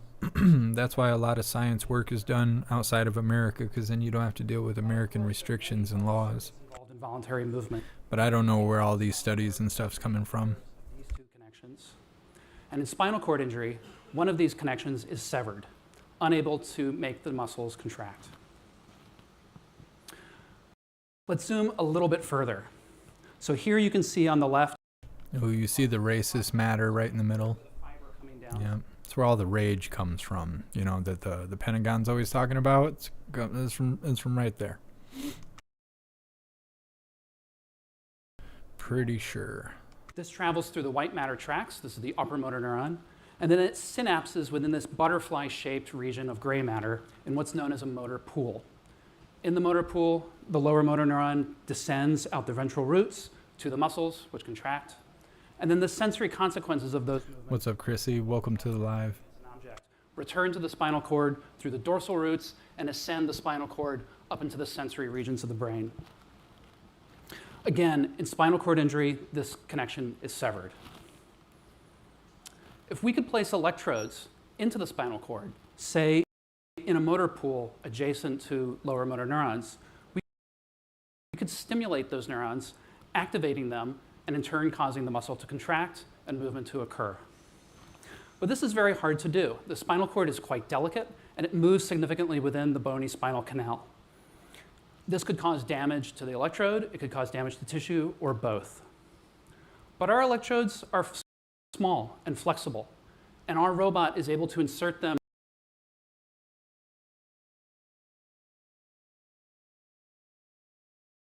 deep into tissue. Donald. Horn of the spinal cord. So, you got me with that one. That was funny. Here you can see a view from the R1 robot. It's a targeting view, and we've placed electrodes across many millimeters of the spinal cord. And the R1 robot is able to insert those electrodes deep into the ventral horn, into motor pools, in very close proximity to lower motor neurons. This is important because it allows them to have a localized connection to those neurons and activate very precise movements. Now, to track movement, it's very common to use motion capture markers, like you might see in the production of a movie. These can be placed with a light adhesive, and you can see me placing these on my hand. We're going to make a video game. Zoom in on movement in the next couple of slides. Okay, so here's a pig walking on a treadmill, and you may have seen something like this before in a previous Neuralink presentation. But unlike before, this pig has more than one Neuralink device. There's a device in the brain, but there's also one in the spinal cord. And we can stream neural data from this device, these devices, in real time and use them to do things like decode the movement of the joints of the pig. So here you can see on the left a time series of the hip, knee, and ankle, and we're decoding those movements. So this is super cool, but that's actually not what we want to do. We want to go in the other direction. We would like to stimulate the spinal cord. It's really cool, but we're really just fucking around. It really has nothing to do with the Neuralink. Okay, so let's do that. This is just a video of a pig. A happy and healthy pig doing what pigs like to do, which is root around for food and snacks. And as you'll see on the floor, This guy's an expert on pigs. this is a voluntary. Get my soup. Just a second. The pig places itself, indicating that it's comfortable to receive stimulation. When it's in the zone, we stimulate, and if the pig leaves the zone, we'll stop stimulating. And as before, you can see we're able to track the position of the joints and also stream neural data as well. Okay, so let's stimulate on an electrode. So here's one electrode on one thread that when we stimulate causes a flexion movement of the leg. So on the left, you can see the movement of the joints, and you can also see the time series of the stimulation pattern in yellow. So the leg is moving up. Here's another electrode, which when we stimulate causes an extensor movement. This is actually a little harder to see because the leg is straightening and the hips are shifting, but if you look carefully, you can see how the leg is moving. We can stimulate on a great variety of threads and produce different movements and actually sequence them spatial temporally to provide patterns. So on the left, you can see a time series of different stimulation on different electrodes. You can see the movements of the joints. And on the right, we're zooming in on muscle activity that gives us an idea of the kind of strength and power and specificity of those movements as well. So in addition to doing sequences, we can also achieve sustained movement. These are powerful muscle contractions of the sort that you might need for standing or other load-bearing activities and are really crucial for interacting through the world. Okay, so stimulating the spinal cord is only one piece of the story. You also have to get command signals for the stimulation of the spinal cord. Unfortunately, we have a way to do that. We have the N1 link that you've already heard about placed in motor cortex. How would that work? So we place threads in motor cortex and record spikes. These spikes would be wirelessly transmitted in real time and decoded into patterns of stimulation. Stimulation would then be delivered to the ventral horn of the spinal cord, to the appropriate motor pool for the muscles that we'd like to activate. We then stimulate, activate those lower motor neurons, which causes the muscles to contract and movement to occur. Now, of course, movement without sensation is actually kind of difficult. Just think about what it would be like to try to move your limbs if they're numb. But we can also get sensory information as well. So the sensory consequences of your movement can be recorded in the dorsal horn of the spinal cord in the form of spikes. For example, here, a feather touching the hand. These spikes can in turn be decoded in real time, sent to patterns of stimulation to either the same N1 device in the brain or perhaps a different one in a sensory area. Stimulation of that part of the brain would cause percepts of touch and proprioception, closing the loop. So putting those two loops together, we have motor intentions decoded from the brain, used to stimulate the spinal cord, causing movement, and then the sensory consequences of those actions being recorded in the spinal cord to stimulate the brain, causing perception. Now, we have a lot of work to do to achieve this full vision, but I hope you can see how the pieces are all there to achieve this. And if you find this prospect as exciting to you as it is to me, I hope you'll consider joining us here at Neuralink. Thank you.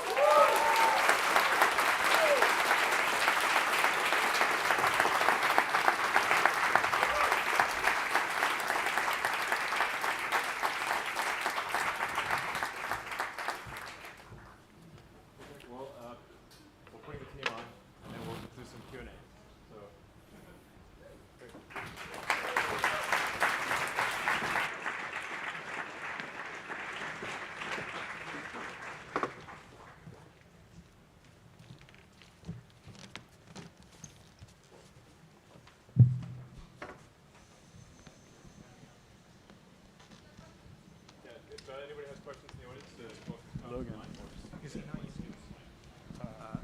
Thank you. This is obviously amazing and has clear therapeutic potential. It would also be great for the scientific neuroscience community to access some of these tools. Do you have any plans to make these available to neuroscientists?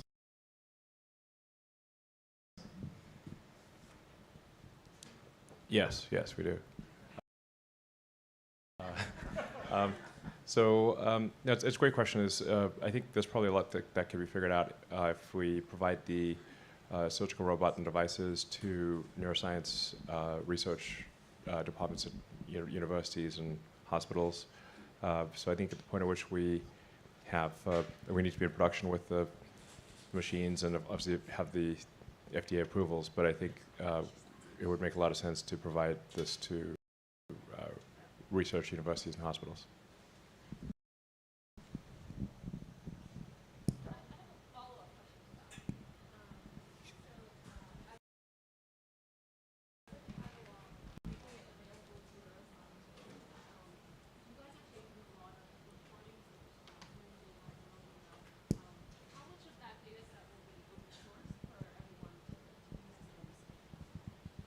The question is, of the data that we... Of the data sets that you've collected, are there any that you plan to open source for the scientific community?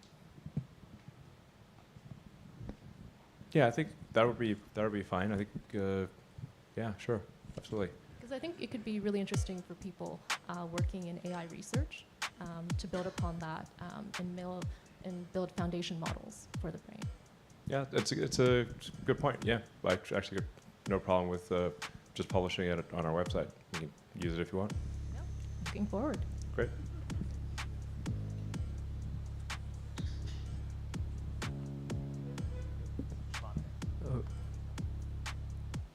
You go. Thank you. Thank you for the very wonderful presentation. So I have one question. So as we know, for implantable electrode, either for stimulation or recording, after we implant the electrode, the scar tissue will grow around the electrode, and especially for recording, the signal we get will become smaller and smaller after long-term implant. How do you solve this issue?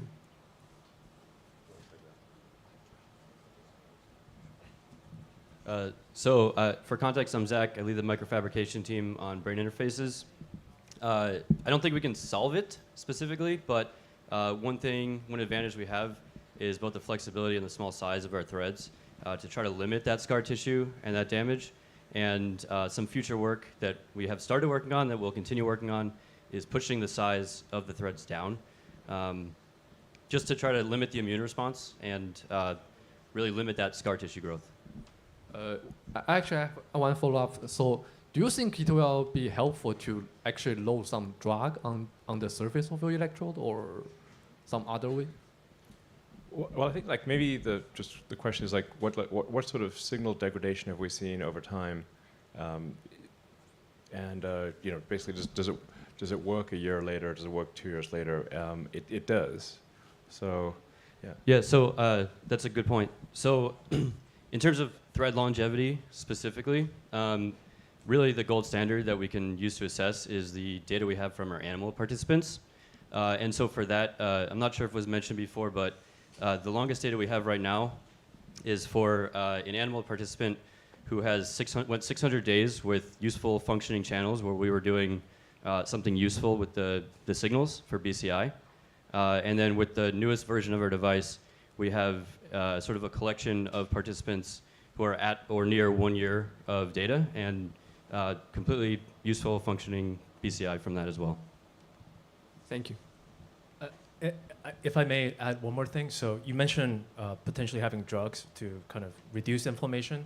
So one of the things that we are actually actively working on is having some sort of biological coating to either reduce inflammation or make them slippery. So you mentioned, you heard from the presentation that one of the challenges that we have is removing the threads from these neomembrane tissue that are formed after implantation. So there are programs like that where we're really looking at kind of incorporating some of the learnings from biology and these coatings into our threads so that we can hopefully reduce inflammation as well as make it easier to extract. We're also continuing to reduce the size of the electrode. So when the electrode gets really small, there's the sort of inflammation response or scar tissue becomes minuscule. So it's like a very tiny electrode the body basically ignores. This is really impressive. Congrats to the whole team.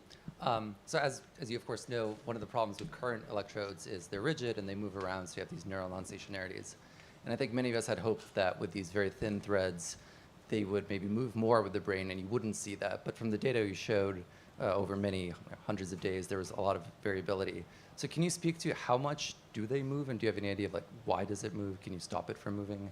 Like, how stable are the signals hour to hour and day to day?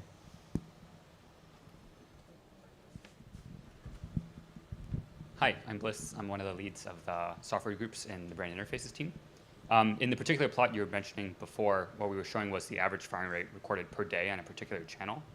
It's, as you well know, pretty complicated to understand if you're recording from the exact same neuron day after day after day. It could be, for example, that you're actually picking up a different neuron day to day, and that's why you get the change in firing rate. We don't think this is at least the majority cause of the situation here. The reason is that if you look at sort of the spike shapes day to day, even when the average firing rate is shifting a lot, you still see sort of stable spike shapes. That's obviously not a fully bulletproof story, but at least gives some confidence that it's not actually different neurons you're picking up. However, there still is very much a chance that that could be the case in at least some part of the robustness non-stationarity story. Yeah. Cool. Thanks. Yep. Thanks for the question. Yeah, to be clear, that like this electrode position is Press 1 in the chat if you think the Neuralink's safer than the jab. basically very tiny wires with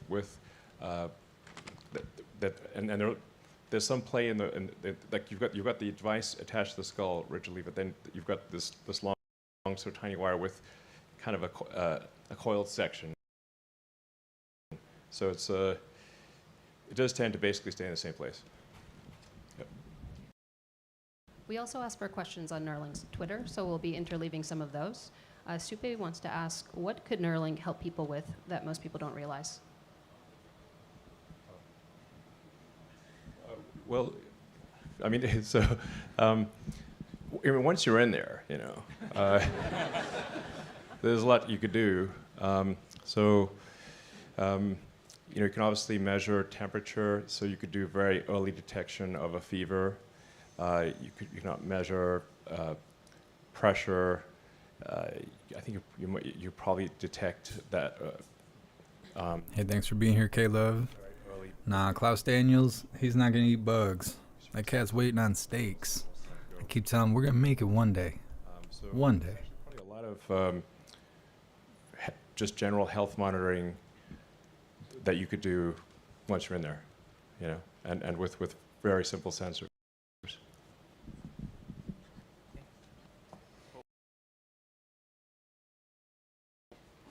Hi. You guys all did a great job of distilling The buffering's out of control. science and making it wonderfully clear, so great job. I wanted to ask a little bit about the stimulation, I guess, for the phosphenes and for the evoked movement. How are you thinking? Is this more like local stimulation? Is it juxtacellular? Are you steering current around? How many cells are you activating? How much current are you using? I'm just curious what the scale of this is and whether you have a lot of precision or a lot of, you have pretty profound behavioral effects too. Hi, yeah, I'm Dan, and how many cells you stimulate with a single electrode is dependent on the impedance of the electrode, size of the conductive pad, how much current you deliver, the frequency, all these factors. So there's a great deal of variability that we can use to customize the shape of a phosphene, or not the shape necessarily, but maybe the intensity of a phosphene. We think with our current electrodes, at least in code, back of the envelope calculation would be something like about a 50 to 100 micron diameter sphere of cells are being stimulated. In a visual system, the smaller that sphere, the smaller and more specific you can make a particular phosphene. Basically, the smaller the pixel in the image you can produce. So there's plenty of scope for customization of that. There's actually also it's possible to get to a much higher, effective pixel count by controlling the electric field between the electrodes. So it's not necessarily a one-to-one relationship. You could actually dynamically adjust the field and simulate have a very high neuron to electrode ratio. So try to could you get Look at the way they all attentively stare right at him as he speaks. Like, all of these people right here just drop what they're doing and stare at Elon while he speaks. They're trained, well trained. What's up, Big Chat? Thanks for being here. Hi, Elon, this is amazing. Can you talk about the longevity of the implant itself? Also, how would the material of the implant would react with the brain tissue or density of the bone or bone structure? Thank you. Yeah, happy to talk about this. I'm Jeremy, an engineer on the brain interfaces team, and I think it's good to start with data. So, like Zach mentioned, we have an implant that was, a monkey was performing BCI for 617 days. That was pager before being upgraded to the latest device. For our current version of the device, it's lasted for almost a year. And then for accelerated life, come on, man, that Josh kind of talked about, we have data from our implants from the previous version, 8 years of accelerated time, and from the current version, 4 years of accelerated time and counting. So that's kind of starting with the data. Those devices are still lasting and still going. Theoretically, there are kind of 3 fundamental factors that contribute to the longevity of the device. One is going to be the seal, the hermetic enclosure of the device. 2 is going to be the battery and internal electronics. And then 3 is going to be the threads that Zach talked about a little bit. And the channels being able to functionally record signals from the brain. The seal, we think, will far outlast the other 2 in terms of the bottlenecks. So the seal, just theoretically, I think Josh mentioned that it is a thermoplastic polymer material. So there's going to be a very small amount of moisture that diffuses through it over time. And we think that that will last 20 plus years easily in terms of just that property. And like I said, we have not seen our seals fail with our current version of the device yet. So we haven't really pushed the limits here. For the battery and internal electronics, that's really based on usage and how much runtime you want. And we are working currently on getting data to project out even farther. But right now, we believe that we can achieve 80% runtime at the 3-year time point, which would be about 3.5 hours for a 4-hour runtime. But we're, like Avinash mentioned, we're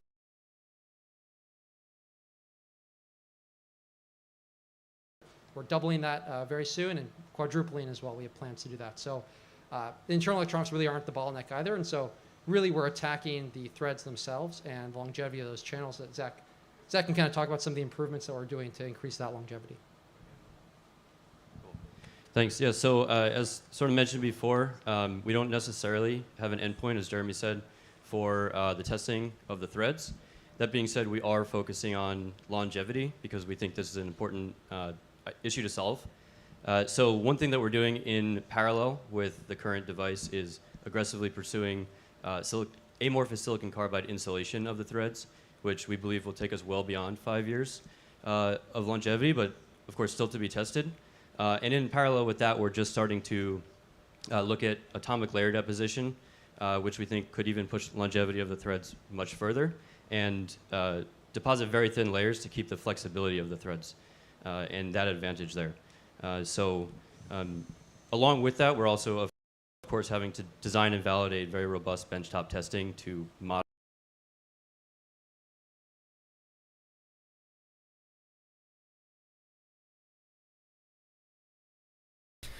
Big fella. Elon should worry about unbanning me on Twitter instead of this bullshit. I'm saying. And I think for biocomp, essentially all the materials we're using right now, I can say are at least biostable, and we send out testing for biocompatibility very often. And essentially what we're doing is we're using, in many cases, known materials from literature that academic labs have already started to look at, and sort of jumping on that and using that as a starting point. Thanks for answering that.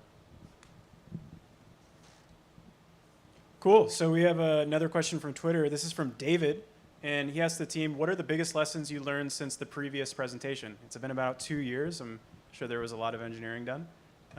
So yeah, anyone want to answer what we learned in the last 2 years? So one thing that we've learned in the last couple of years is just how much the brain moves on the human scale compared to, when you start small, when you make brain proxies, and a lot of research starts with rodents. The brain does not move. She talks into the mic like old man Walter. Move like hundreds of microns or more. And when our threads and needles are so small, that motion, when you zoom in, looks like a mile. I think to add to that, one thing is how, I guess, dynamic the implant environment actually is. So we've talked about like when the implant site heals. All right, hold on. I'm going to refresh the page. Scar or new tissue might grow and fill in the space. And that'll affect like. Find out a way to represent it more efficiently and just send off that.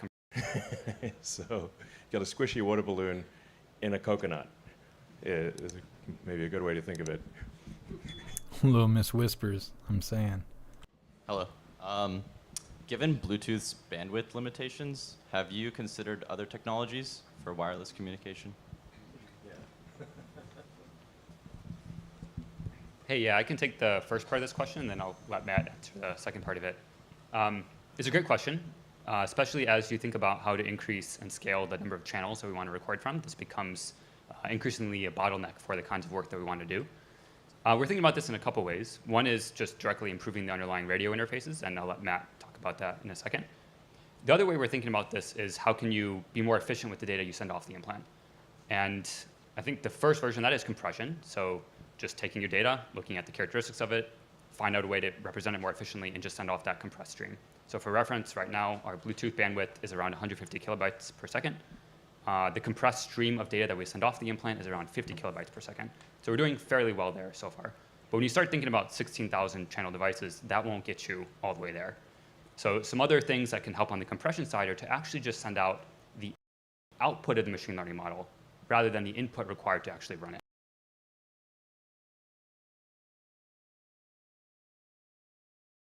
They need to work on their Wi-Fi over there. The background here is called decode on head, which is essentially taking the machine learning models that right now we're running on MacBooks that our monkeys are gaming on, and moving those to actually run on the implant.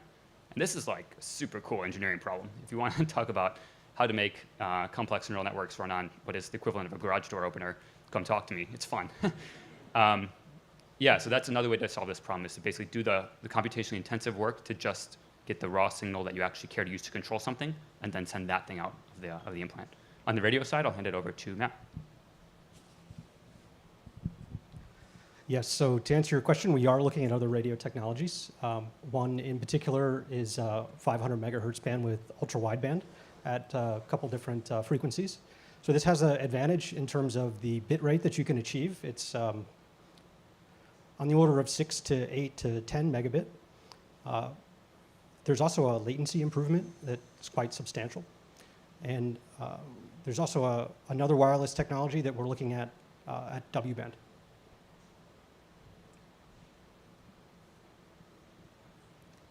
Hi, thank you all for really clear and compelling presentations. Something that struck me in one of the earliest talks, I think it might have been DJ's, was this vision for the ability to acquire new complex skills via these BCIs, like the ability to perform Kung Fu. And that reflects the fact that the brain is fundamentally a learning machine. And yet, many of the technical solutions presented later were framed in such a way as to try to correct for the way the brain changes over time, over longer time scales, drift over the course of days, or the way that the tissue might heal over time. I was curious what your vision collectively was for developing out this technology that interfaces with a fundamentally plastic system that changes in complex ways over a variety of time scales, days, months, years.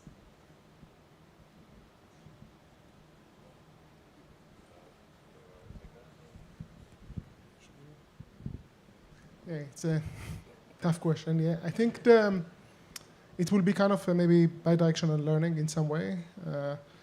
In the sometimes scales that might fix our algorithms, and we prefer to have like more stable kind of performance. But of course, if over time the person and the brain will learn how to use better the BCI, we'll need to update our models. So there will be kind of an interactive kind of relationship in some way. To learn even new tasks, this probably over time we'll need to learn what a person. The buffering's killing me. With the computer, and then build the appropriate interface, the UX, and also the UI, and build algorithms that will. You think if the guy in the blue jacket flips his jacket inside out, does it have all the weird shit like Zuckerberg's jacket? Advantage in some ways that the brain is plastic and learns, and that can help us because we actually have to do less work, and the human in the loop will actually learn how to use our device better. But one of the advantages of our particular approach and device is that we are trying to do an extremely high channel count device, so we can uniformly distribute electrodes over a functional region, and then it doesn't matter so much whether things move or shift over time. We can offload that to software. And so we can build algorithms that change over time as well. And so both those things are actually, I think, advantages to our particular approach. We have another question from Twitter. Juan wants to know, what career path do you suggest for somebody that is just getting out of high school if they want to work at Neuralink in the future? Well, it's really any of the skills that we described. So I mean, we're developing new chips.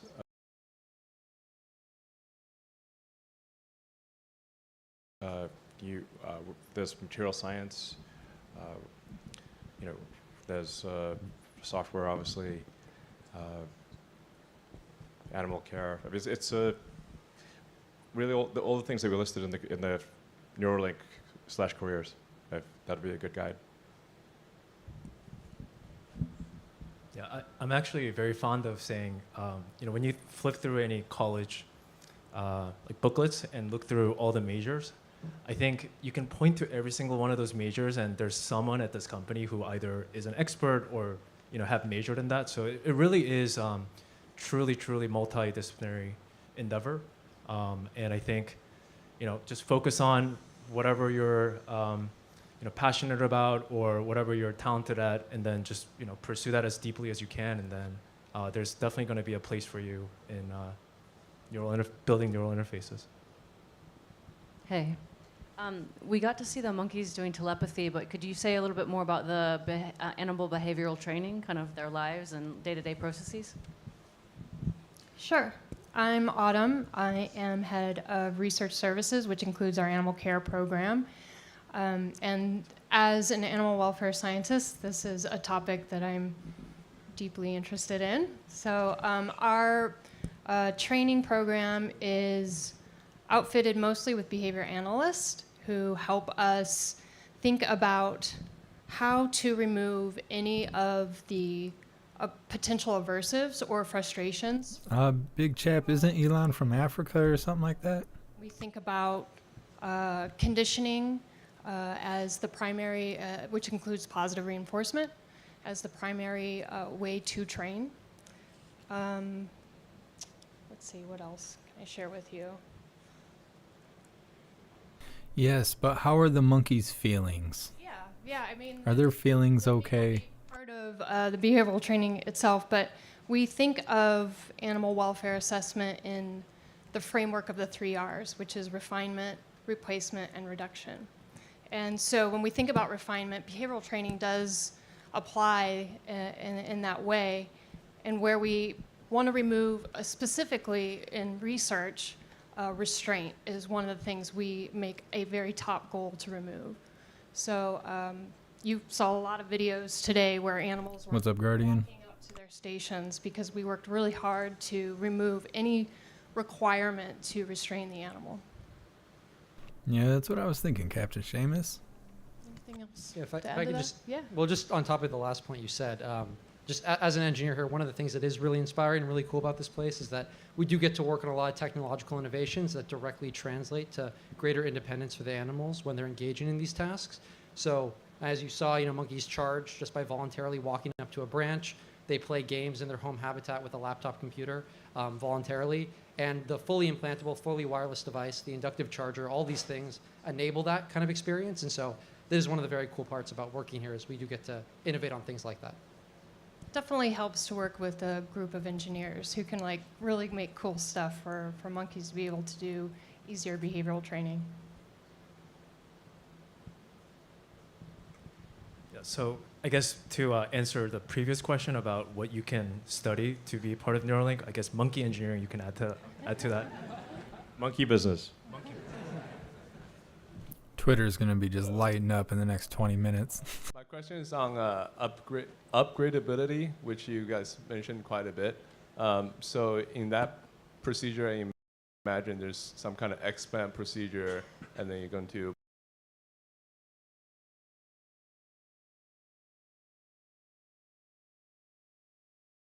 Come on, buffering. Jeez, love us. putting a new set of implants. So could you talk about the damage possible, if any, tissue damage from the explant procedure? How long you have to wait? Do you implant in the same areas? And what's your brain scanning for the implant procedure in terms of upgrading it? I don't Monkey shaming. Something like that. Speak to some of those. Good Lord. I'd be for that Starlink buffering, I'm saying.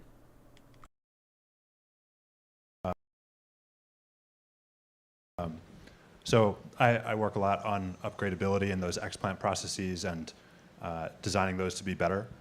The goal that we're working towards is that, as I mentioned in the presentation, it's really just as easy to upgrade an implant as it is to initially install.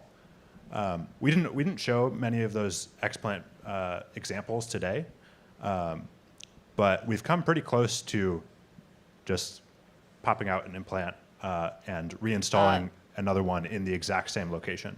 Definitely the goal we are installing the implant in primary motor cortex, which is a valuable area for interacting with a device like this. And so the goal is to implant in the same location.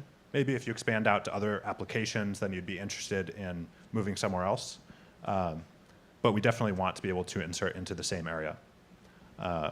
In terms of damage, I think that the damage that we care most about is... Look at Elon the whole time someone else is speaking. It's like it takes everything he has to control himself to not just go over there and use that kid's mouth for him. And I think we're well on our way towards figuring that out. But because of the thread's small size, the sort of scar capsule within the brain is so minimal that they are actually removed quite easily. And so we see useful signals even on the second or third time that you've placed it. What's up, Leonardo? I think some of our BCI folks can probably speak to that. We do have monkey participants. Guardian twice a day. I think this is actually our 4th live today.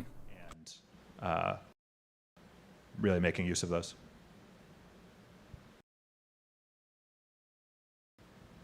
Prostitute.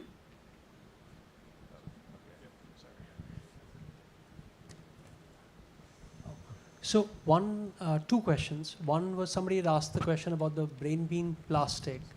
Have you noticed any plasticity from a behavior perspective from any of the monkeys? Or is it too soon to tell, or there haven't been any observations?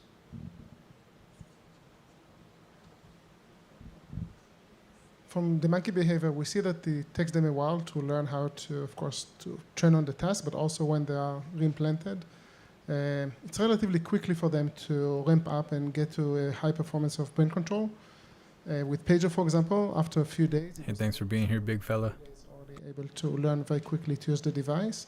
He was trained on the task, of course, from his previous implant, but with the new one, after 3-4 days, he was able to control to close to performance of he had with the previous implant. But have you noticed anything on the adverse side, which means the brain has outpaced the neural network that you're running?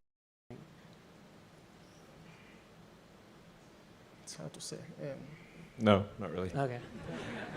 So I have another question, which is more about the electrical side. So you talked about 1024 channels being recording. Are you transmitting the raw signal, or was it only the 3 spike events that you were talking about, the low, mid, and the high?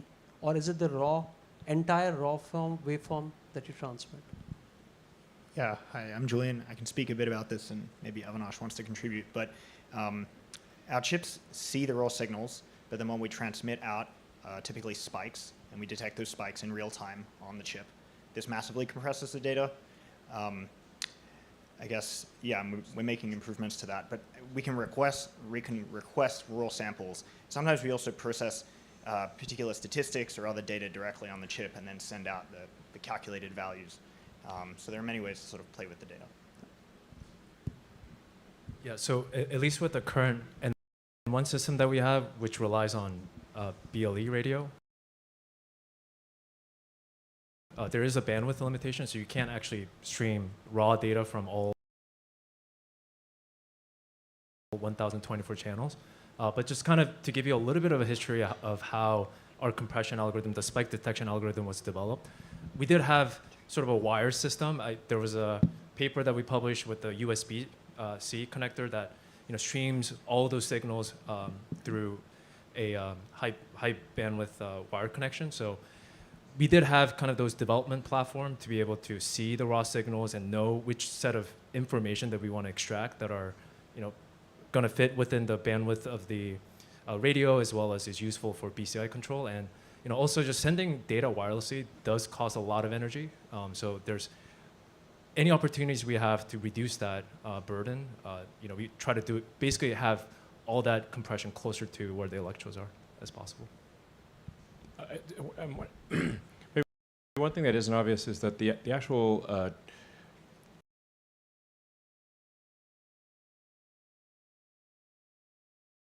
bit rate that you need to control a phone or a computer is actually very, very low. So I think we might have the record for bit rate. Is that correct? We think we do, maybe. So on the order of 10 bits per second. So that's super slow. But if you think like when you're inputting data into a phone, like how fast are your thumbs moving? What's your thumb taps per second? Pretty low. And I mean, we're like basically our thumbs are like two slow-moving meat sticks that we, do. That's not what she said. Really low. It's like a low bar, is what I'm saying. So at least for output, you get 10 bits per second. You're hauling ass. And that's you don't need Bluetooth anything for you. So you could practically send it out with beeps and bops, So it's not. If you're going like a high bandwidth visual, now you're maybe going to megabit plus, but it's still really well within Bluetooth.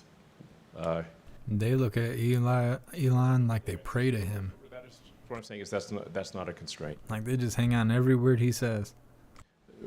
One of the sort of like maybe notable item which we talked about in the presentation, but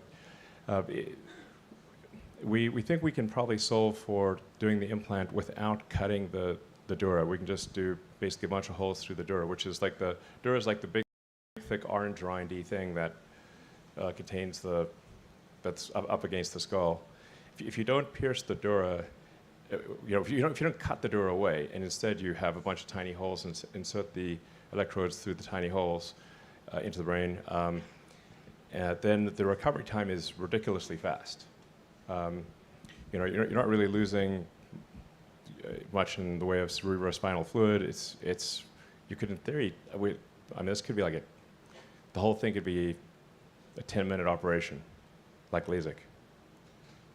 Like it's fast. It's not like a big laborious thing. It's super fast.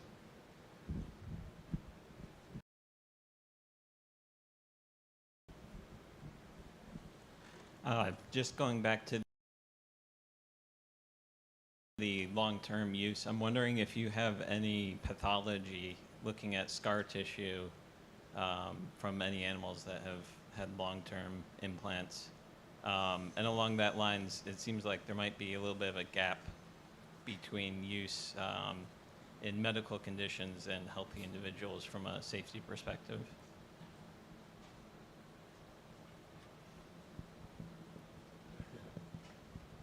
I didn't quite catch the last question, but I heard the first one. I'll ask you to repeat the second one. So the first one is, do we have pathology from long-term use animals? We absolutely do.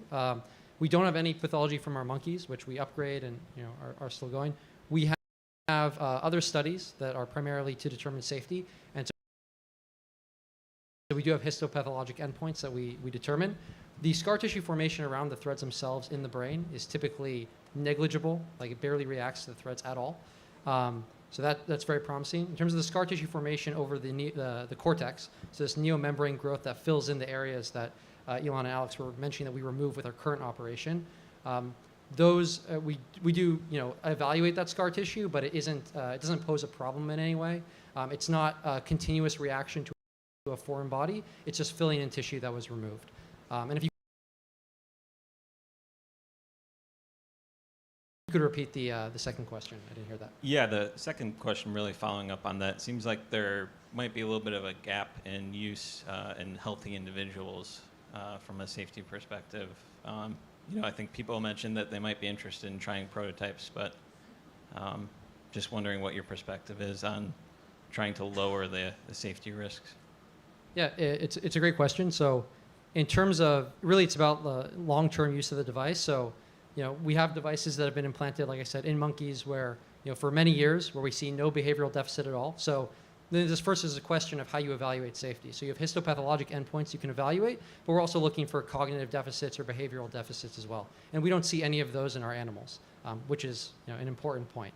In terms of the histopathologic endpoints, they look really, really great.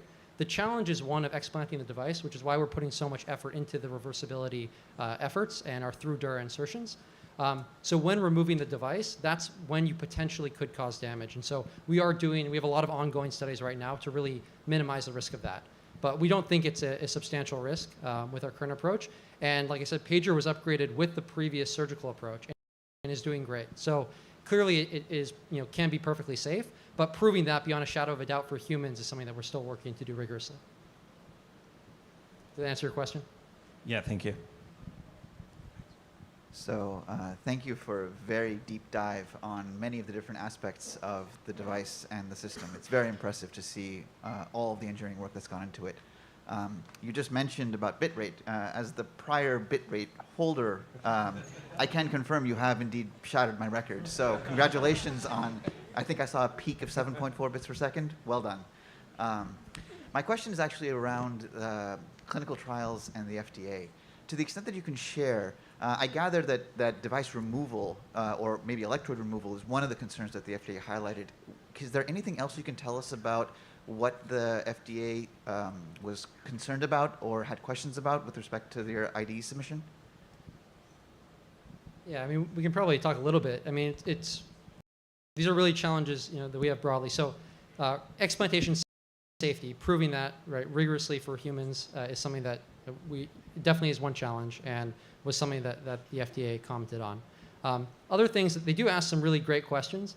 So other things involve things like the thermal benchtop testing of our implant. So obviously it's important that our implant doesn't damage the tissue by overheating. So having really rigorous and valid benchtop testing for that is very important. It's actually something that we're redesigned to be even more accurate now. It's also the case that they ask a lot of very hard questions on biocompatibility, chemical characterization.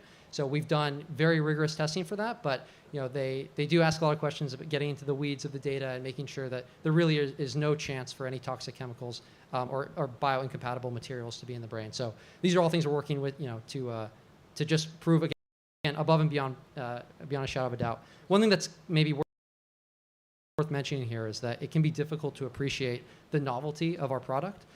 So the surgical robot and come on with the damn buffering. Quite new and unlike existing devices, and this means that we can't rely heavily on literature to support the safety and efficacy of the device. So we do spend a ton of effort in designing and performing testing on our devices so that we can rigorously prove the safety of them, and we can't rely just on another product or on some paper. And that's something that we're not willing to compromise for our first human participant, and working very hard to do. I think if you ask a question like in my opinion, would I be comfortable implanting this in someone, one of my kids or something like that? If at this point, if they were in a serious, let's say if they broke their neck, would I feel comfortable right now doing it? I would. I would say we're at the point where, at least in my opinion, it would not be dangerous.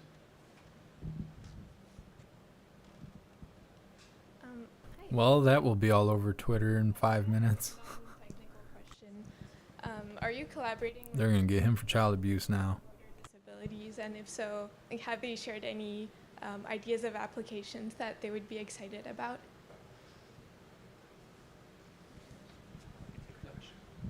I can take the first part of this. I'm not the best person to speak to this, to be honest, but there is a consumer advisory board we have made up of a number of people that have various conditions, including tetraplegia, and they give advice to us on a number of topics. There's, just as an anecdote, someone came to the office maybe 6 months ago, and they were telling me what they most wanted to do with their Neuralink device, and there were two things that they said. One was they wanted to be able to trade stocks day to day, to be able to beat their brother. And the second one was they wanted to be able to play shooter games. So I think what was most shocking to me about that encounter was the normalcy of that. And I found that conversation truly inspiring. So you know who you are, the person who came and talked with me. Have a great day. Yeah.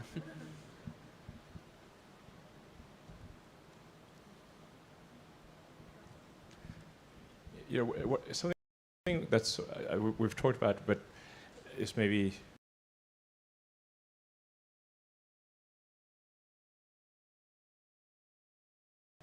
it should be reemphasized.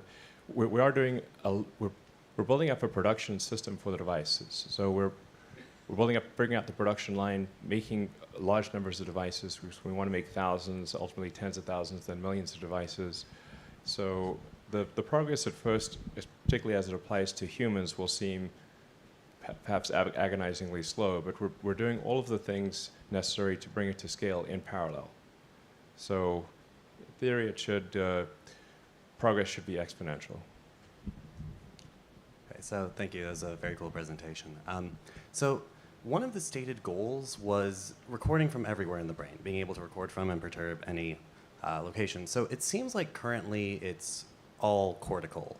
And I'm curious, with the current device, is there any sort of long-term goal or idea as to extending it into going deeper in the brain? I mean, for neuropsychiatric disorders, for memory, all of these things are much deeper, several centimeters. So I'm wondering, what's the time scale, if you were to give a very rough estimate, of when I can expect to see a Neuralink product that goes that deep? Yeah, so, I mean, the fundamentals of the device in the skull will stay essentially the same because as I said earlier, the device in the skull is very much like a smartwatch, essentially. It's a battery, radio, inductive charger, computer, and then you've got the little wires. And so you need to make the wires longer, and you'd have to have a deeper insertion needle for the robot. But this really is intended to be a generalized I/O device. So apart from the tiny wires being longer and the surgical robot needing a longer needle, in theory, you should be able to go anywhere. Because it seems to me that part of the robot is trying to detect where the blood vessels are and then avoid them, correct? Would that be possible at that scale? I mean, certainly not just visually, but maybe there's some other way of detecting it. Is that a current goal, and do you expect that within, I suppose, the next decade? Definitely, yes. I'm Ian. I run the robotics and surgery engineering team here. Of the three axes that DJ mentioned, one of them is, access to more areas of the brain. So the robot team thinks about this a ton in terms of what sensors do you need to essentially go past the surface. And so in this case, you're right that right now we can really only see down the maximum about 1 millimeter. I think within the team, there's questions of what's best to use next, but like ultrasound and photoacoustic tomography are two that come to mind as things that can get centimeters deep, essentially.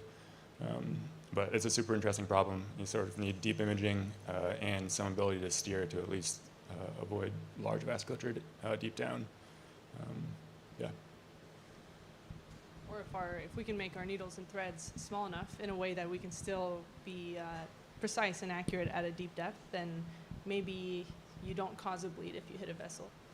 Whispering Whitney there, the only person in the group who can't speak up. Threads are really tiny. They can actually go through a blood vessel, and it's okay if they're tiny enough.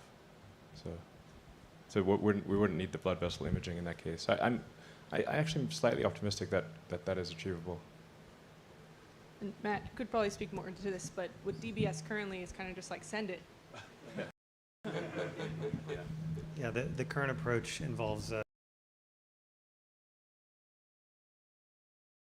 wire that you blindly pass in that's massive compared to our threads, orders of magnitude bigger. And so that's a low bar for us to clear as well.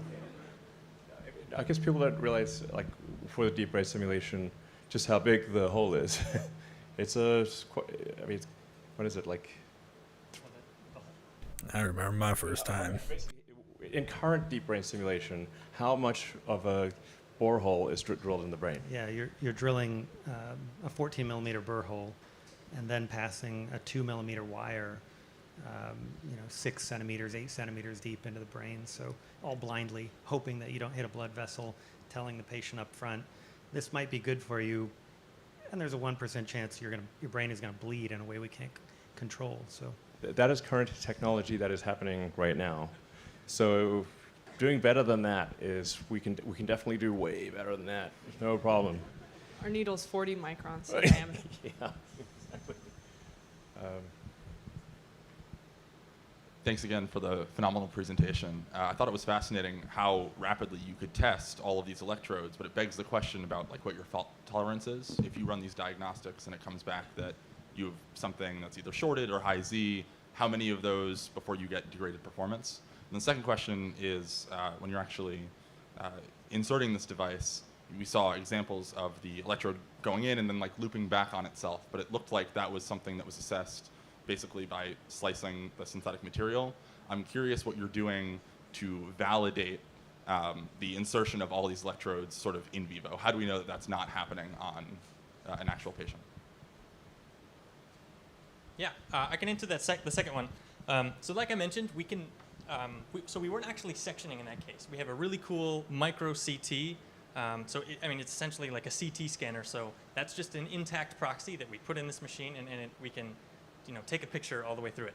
And like I mentioned before, This guy's got his boots on. He's all ready for tonight's protest. Looping back happens every single time, and then we can make one where it never happens.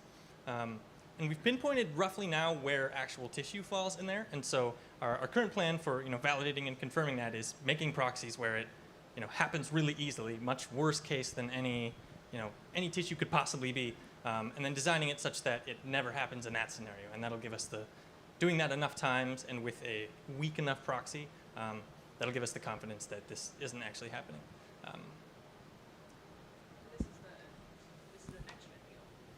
And this is the next gen needle. We don't see this problem at all with the current generation. And I'll take a stab at your first question. So to clarify, you're asking what happens if there's a fault on a particular channel or something? Yeah, that's correct. Yeah. So the nominal scenario is that basically the impedance will stabilize pretty quickly within the brain, and even at that level, we can record great signals. We see lots of spikes in BCI. Because we have so many channels, like 1,000 now, 16,000 later, we can actually run our models with far less channels than we actually have. So it doesn't matter if like one channel dies here or there, like we can still do really good decode. I'm not sure if we have official numbers on how many channels we need, but it's like we have an order of magnitude more. And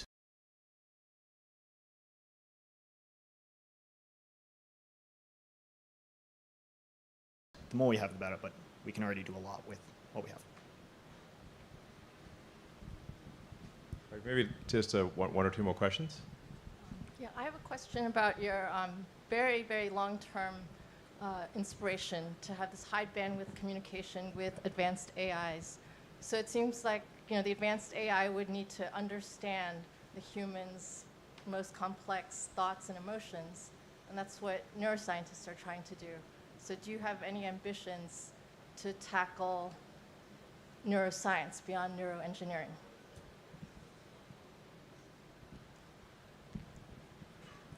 Well, I mean, I think we're going to make the input-output device and the software to interface with it, and I think probably, per the suggestion earlier, we'll try to open source as much as possible so people can take a look at it, and I think there will be a lot of others that build upon the work that we're doing. you know, the same way that if you make a microprocessor or CPU or computer, that people will write lots of software that runs on that computer. But if you don't have the computer, the software is moot. So we're making the input-output device with. It's so crazy. Like 80 years ago, it took a whole room to squeeze a computer indoors, and now they're going to put a whole computer in your head. A lot of other organizations, companies that build upon that foundation. So, yeah. I mean, one of the things that's I would sometimes wonder is that if you do have a whole brain interface and you can record memories, you're really getting into Black Mirror stuff here, but this could be one of them.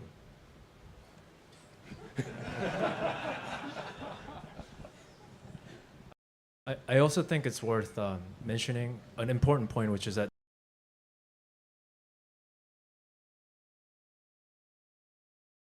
Neuralink didn't come out of nothing.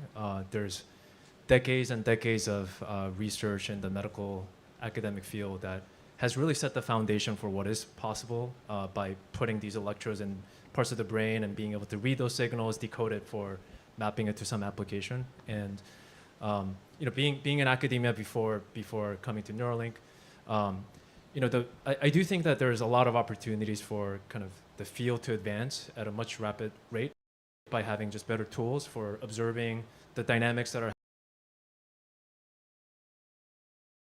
happening and then engaging with it in a seamless way.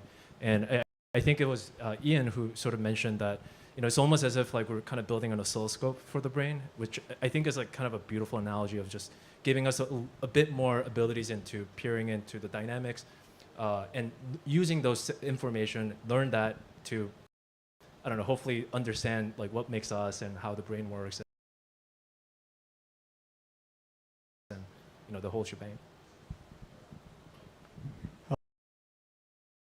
What would you do if you went to jail, though? Because in jail, I mean, they try and take your piercings out and stuff, so you don't try and make tools out of it when you're inside. You'd be like picking your Neuralink out of your head and trying to fry ramen noodles with it. For complex tasks in humans. Yeah, this is a tough question, and we start exploring this with monkeys. As you saw, we have like we train many monkeys on very different tasks. It's still an open question that we're after. I think hopefully once we get to our first participant, it will be easier to investigate. One of the options we are exploring, as we showed, is to decode handwriting directly. This is a work that started at Stanford, and we are exploring here and trying to expand. There's also different, in addition to just decoding different things from the brain, we also try to provide the user different maybe like interfaces. For example, we show different type of keyboards, maybe also swipe and other things that can help increase the communication rate. So EFO at the airports, I was just thinking that. What are you going to do if you get stopped at the airport? Yeah, just one other they run your whole body through the machine. They think you're smuggling stuff in your head. General I/O system that you can sort of plug and play in different places of the brain. There's other areas of the brain that can help increase bandwidth. For example, language or speech centers that can help you much more seamlessly communicate, for example, text, if that's your main thing that you're trying to do.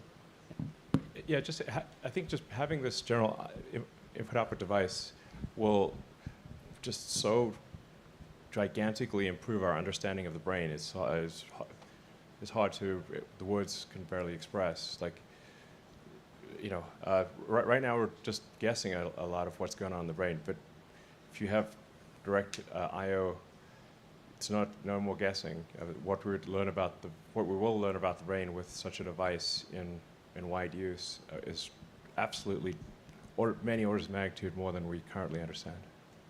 So I guess on that note, thank you for coming and thank you for watching online.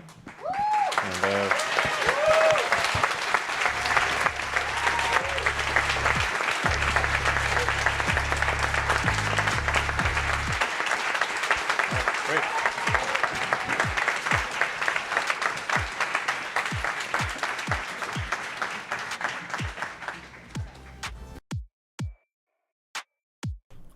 hooligans. Well, that's that. Thanks for hanging out with me for the Neuralink thing. Press 1 in the chat if you'd like to do the pledge again today. I think it'll be the 4th time we've done it. I'm pretty sure we've had 4 lives today. Real quick, throw a 1 in the chat if you would like to do the pledge before we wrap it up. Thought that was really interesting.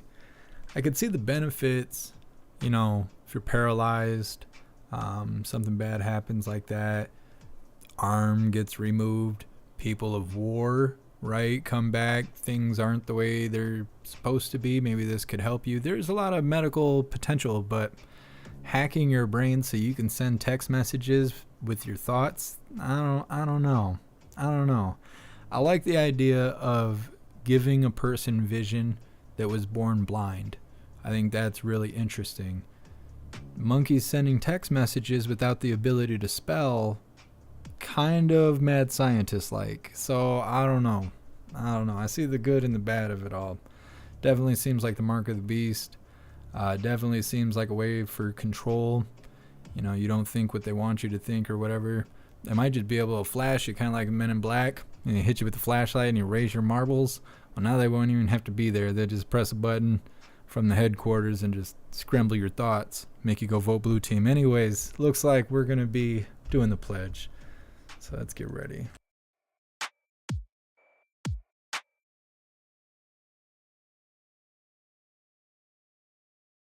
Kimba, Elon and Kanye are evil. If Elon would have brought Kanye out, everybody would have been watching this. Everybody would know about the Neuralink. Now it's just you hooligans. You're going to be talking about it tomorrow. Half the world's not even going to know what you're talking about. All right, please join me for the Pledge of Allegiance. I pledge allegiance to the flag of the United States of America and to the republic for which it stands, one nation, under God, indivisible, with liberty and justice for all.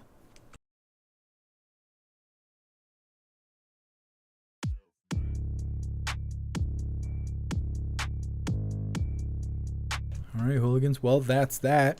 That's all I have for now. I mean, unless something crazy happens. It's already 12:15 here in Michigan. Let's see what is tomorrow. Is tomorrow Thursday? Well, technically right now it's Thursday. Well, it is if you're in Eastern time. So yeah, I don't think anything else is going on unless, you know, some violence pops off in the street or something like that. If that happens, you come find me. We'll throw that on the live. Otherwise, I'll be seeing you guys tomorrow. I'm going to try and do the Coffee with Hooligans on a daily basis. I would like to try and do it in the morning, but sometimes I'm really busy when I wake up. So I'm not able to do the morning stuff we've been trying to do. That and the technical errors with the live streaming company I mess with.